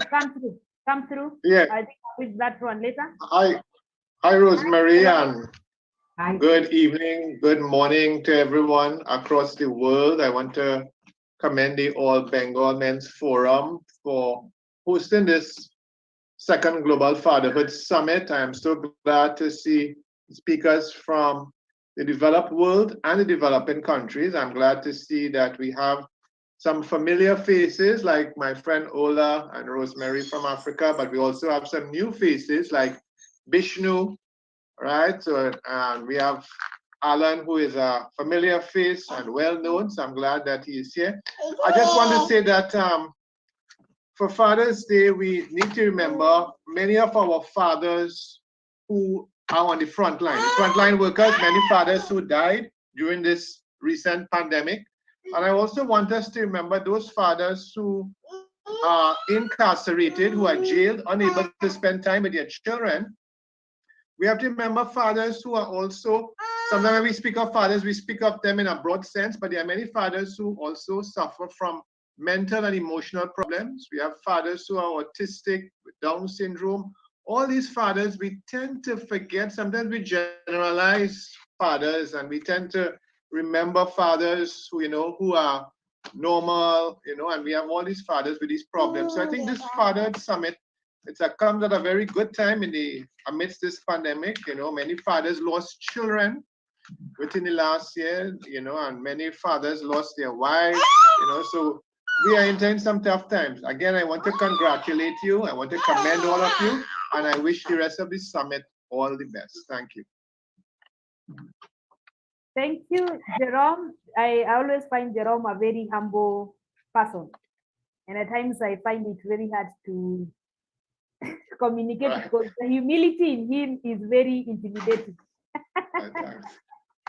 So I will read something.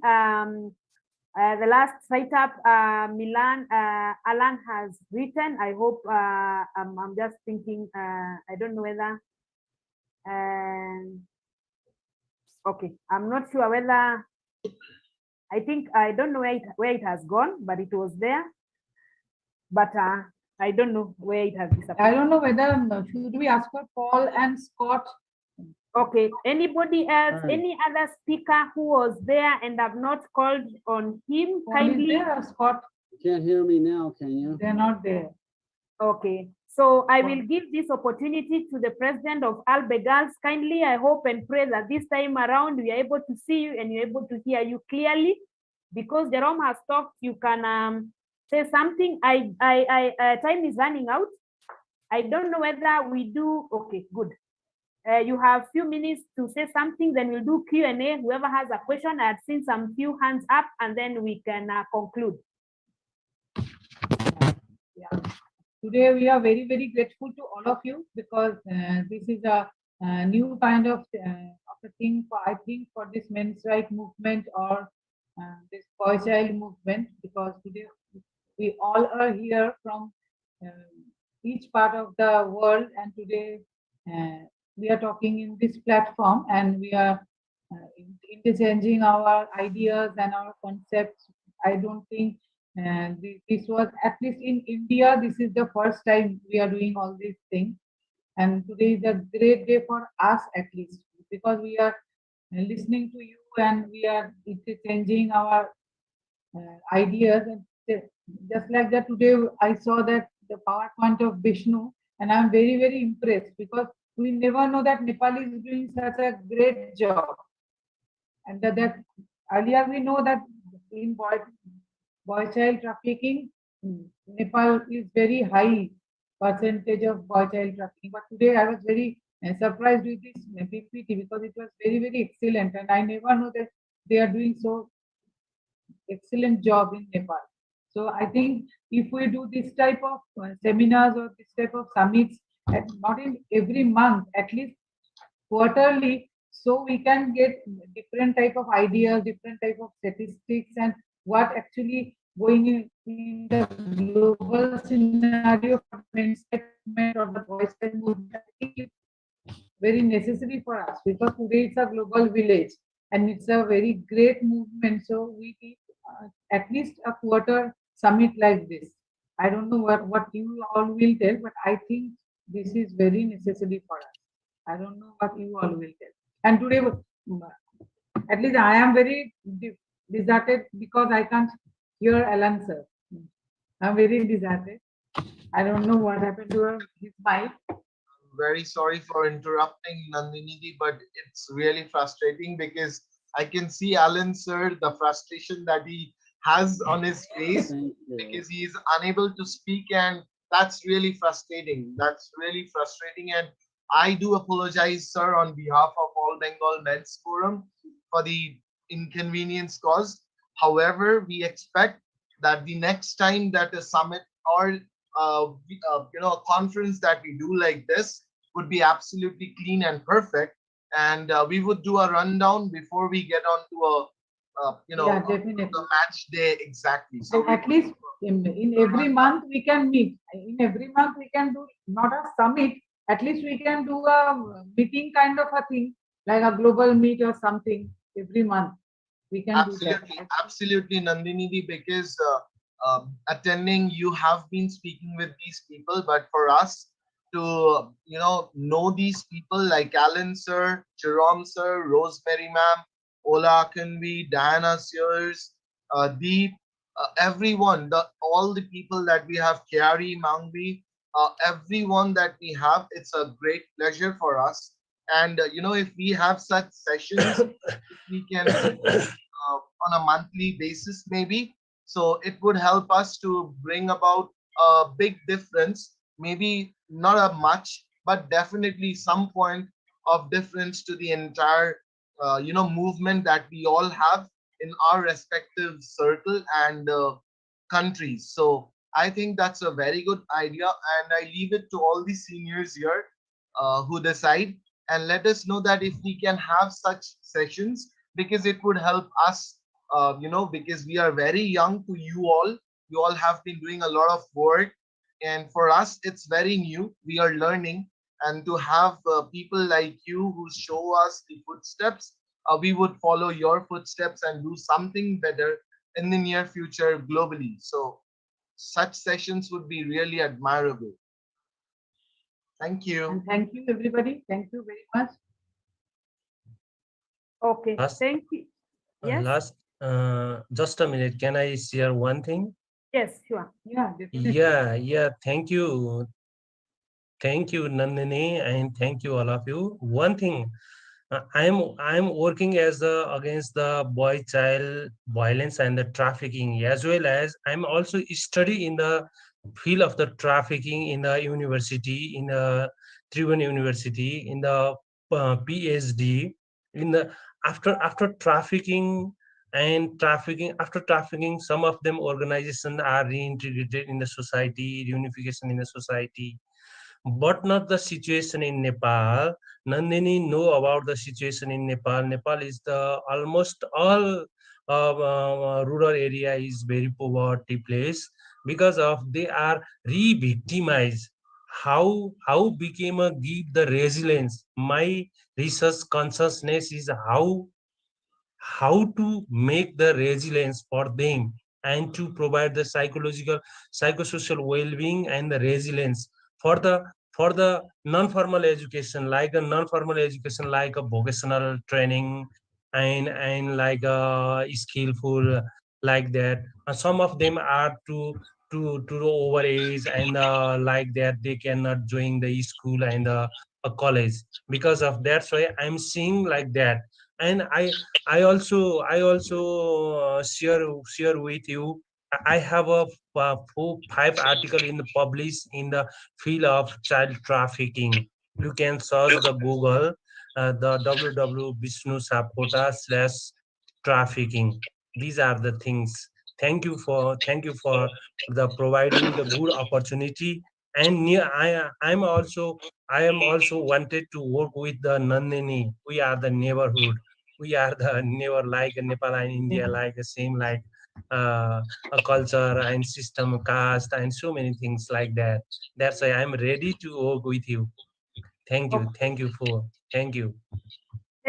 I am not sure whether we can do Q&A. I think time is running out for some people. However, there is something that someone has proposed, and Madam President has also proposed, and I think, and it's important that that this one comes out at Jerome. This is very important to this movement. I think we need to have regular meetings to kind of update each other on progress. That is the only way we can have impact. I know I follow a lot of you on Facebook. We have like Alan Men's Equality on Facebook, which is a very powerful Facebook page. Each one of us can actually tag each other on progress. That is the only way the people who are suppressing and discriminating the male gender can bow out of pressure that we give them. Otherwise, if we do as Kenya and we lock ourselves here, Nandini does hers and Ola does his in Nigeria, if we do not consolidate our efforts to move forward, the journey will be longer, tiring, and extremely draining. So I want to put this across to Jerome and the people in leadership on men's and boys movement.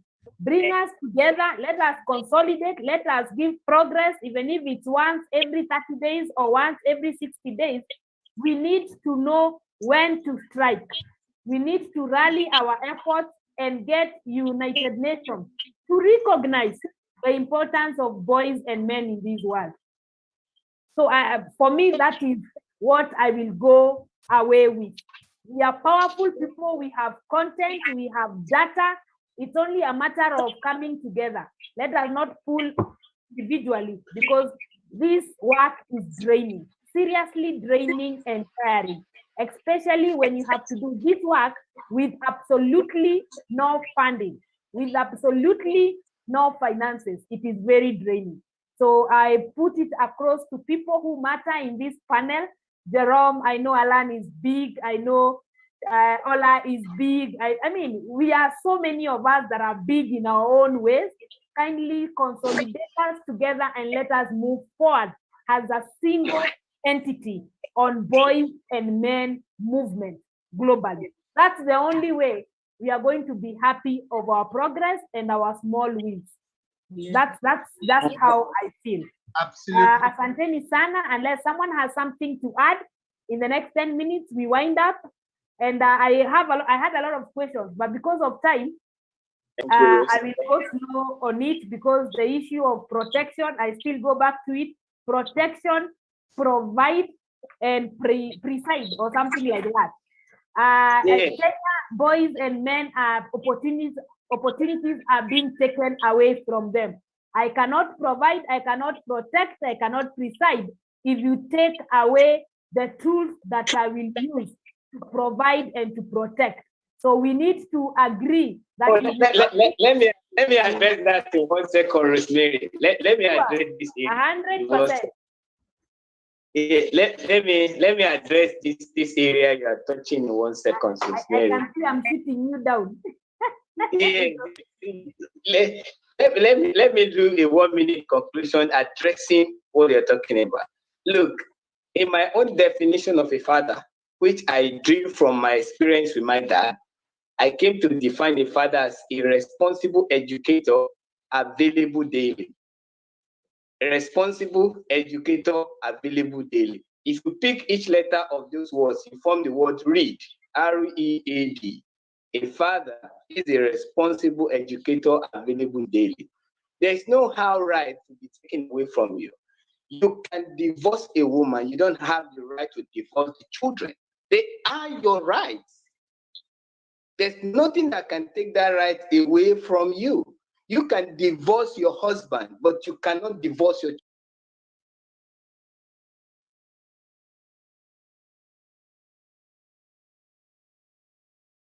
Ola, you've disappeared.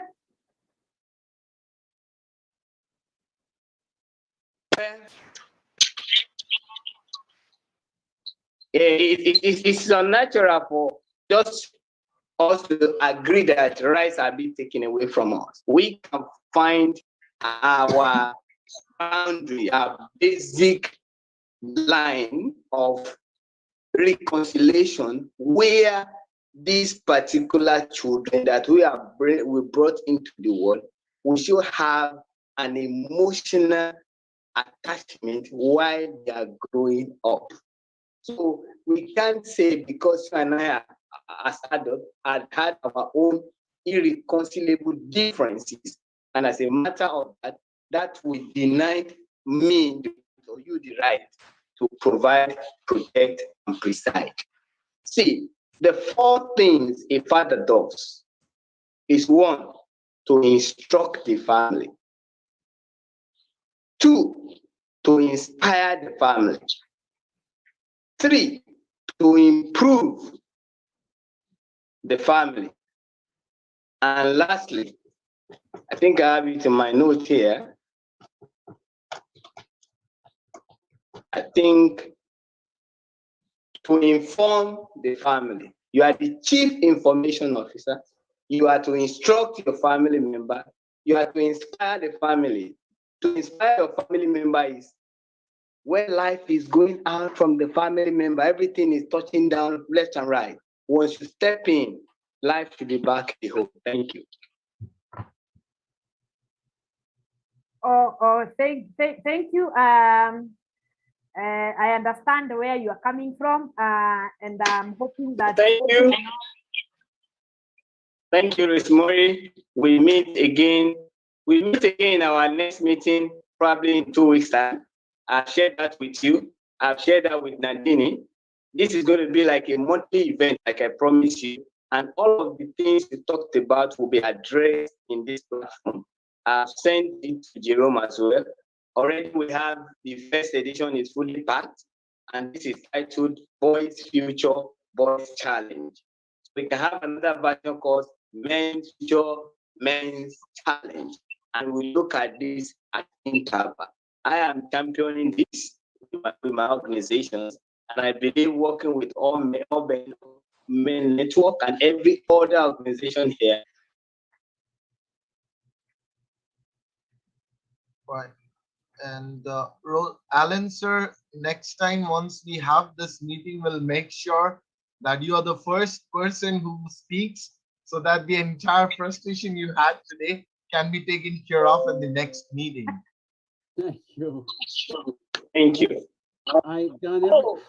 Can you hear Alan, me sir, now? we can hear you, Alan, sir. We can hear you, Alan, sir. We can hear you. What? Yeah, Alan now. How come? Oh, no. Yes, we can hear you. We can hear you, Alan, sir. You Okay. can hear me. Yes. Oh, my God. I think, Alan, maybe you had to come closer and speak. No, so, no. Must be very frustrated. I'm the same place. I don't know what could have possibly happened. no, now we can hear you. So you can go ahead, please. God. Thanks. And it's unique to this because I've never had any problems before on any other chat.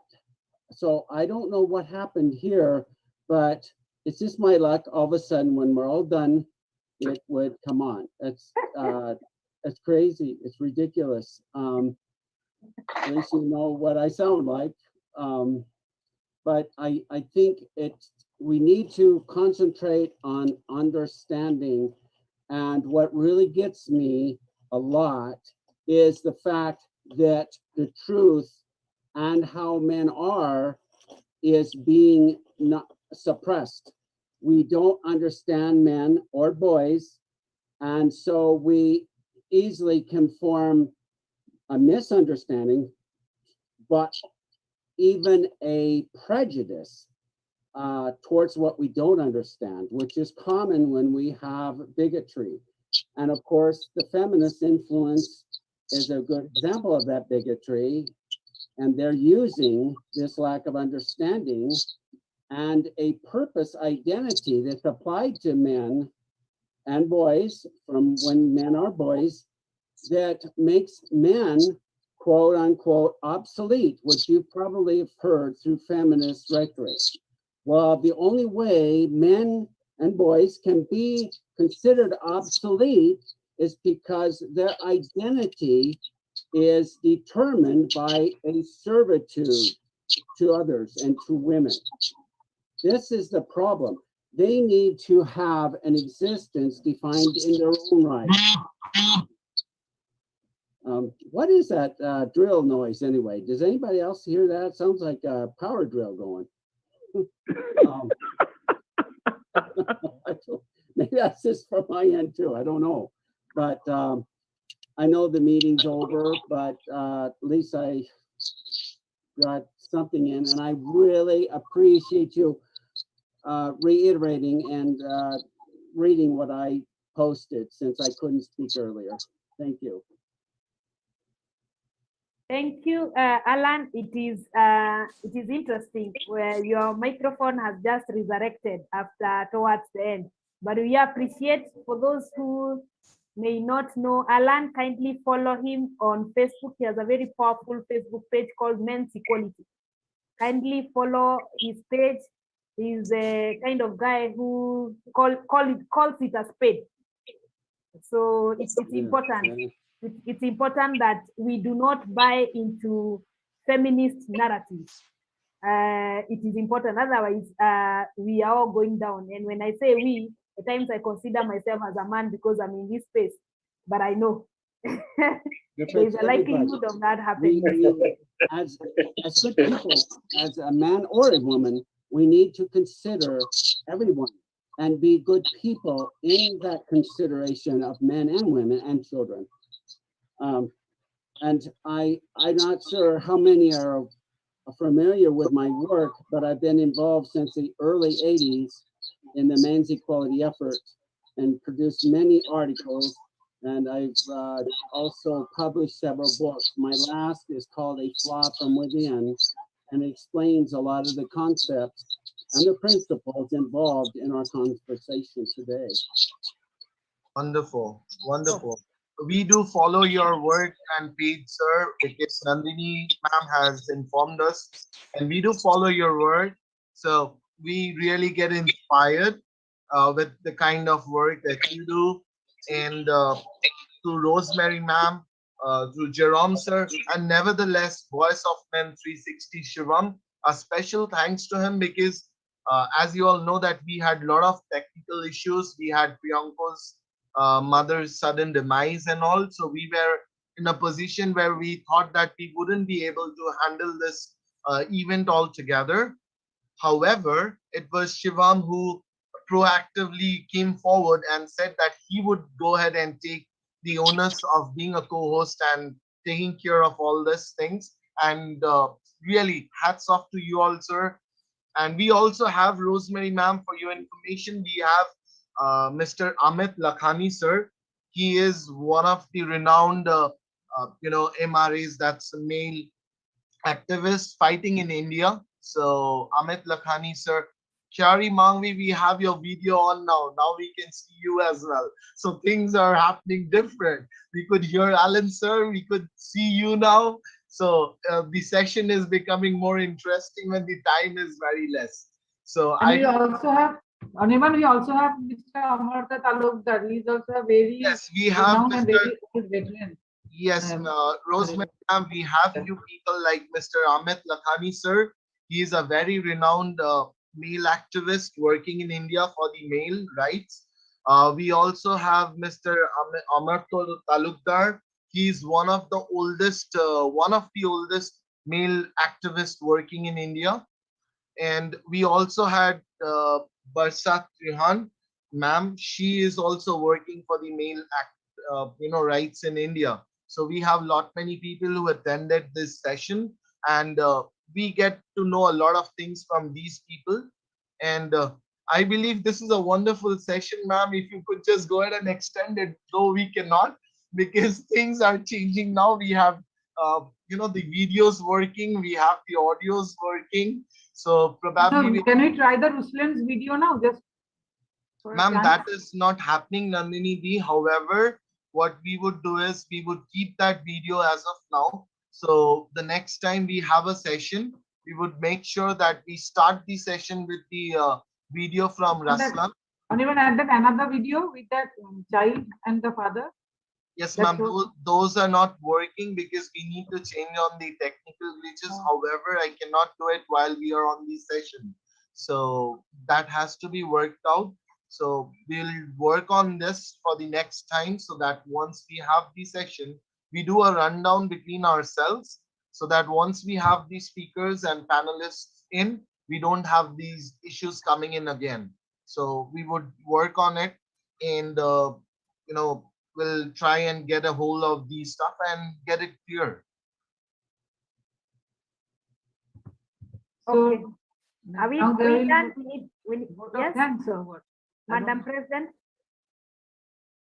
Okay, what I've noted, I think the host had forgotten to do recording for the entire session. I think it started recording the last 30 minutes. We again apologize for that, but I'm hopeful now that you've agreed we will be having a session even once per month or once per every 2 months. I'll throw that to Jerome and the big boys. Kindly organize. We need to kind of have webinars so often so that we keep refueling each other. I will need to end this session kindly because time is running out. It is going to 7 p.m. in Kenya and we need to hit the jam. Allow me to say thank you to all the speakers. We really appreciate, I can see Bhattacharjee. It's on the Bhattacharjee. screen. It's Bhattacharjee. Have you talked? Because I was not sure who was talking. Yeah, yes. Can you hear me? Yes, we can hear you. He's I'm our really, coordinator. He's the coordinator of All Bengal Men's Forum. I'm really delighted to have an opportunity to offer a vote of thanks before this galaxy of luminaries. Present is the second Global Virtual Fatherhood Summit in observance of Father's Day 2021, hosted by All Bengal. First of all, let me thank Rosemary, madam from Africa, who nicely conducted the meeting and presided the meeting, which was very nicely formed by Mr. Anirban Sinha of All Bengal Men's Forum from India, and followed by Nandini madam, President All India Men's Forum India, who really gave a song, who sang a song, and it was a very nice interaction. And thereafter, Ola Aquino from Nigeria, Bishnu, Sapkota from Nepal, Devjit Sarkar from ABMF, Miah from Bangladesh, Miah from Bangladesh, Diane Aisha from USA, Kairie FARIJI from Kenya, Sivam Velautham from Canada, and of course we got one video which could not be opened by Bulhakov from Bulhakov from Ukraine. And this was a very nice session. And thereafter, Dr. Jerex Tilaksin gave a speech which enlightened us. And all the participant members spoke very well. And we enjoyed the intersession. And I thank everyone for presenting this nice session. I'll be doing injustice if I do not mention the persons who behind the screens also worked. And I thank all of them who directly or indirectly worked for this session and made this program a successful. I also thank Mr. Priyanka, in spite of having lost his mother this morning, he also took all the pain to join here. Thank you very much. Thank you. Thank you. Thank you all. I will not add anything. Father has just summed up our entire session. Thank you. And guys, Jerome, the ball is in your court. Kindly converge us back and let us pursue this boys and men agenda. Thank you all. Take care of yourself. God bless, and let's keep the momentum. Thank you so much, everyone. Thank you, everyone. Have a wonderful evening and a day ahead. Thank you. Thank you. Thank you. Thank you very much. Thank you.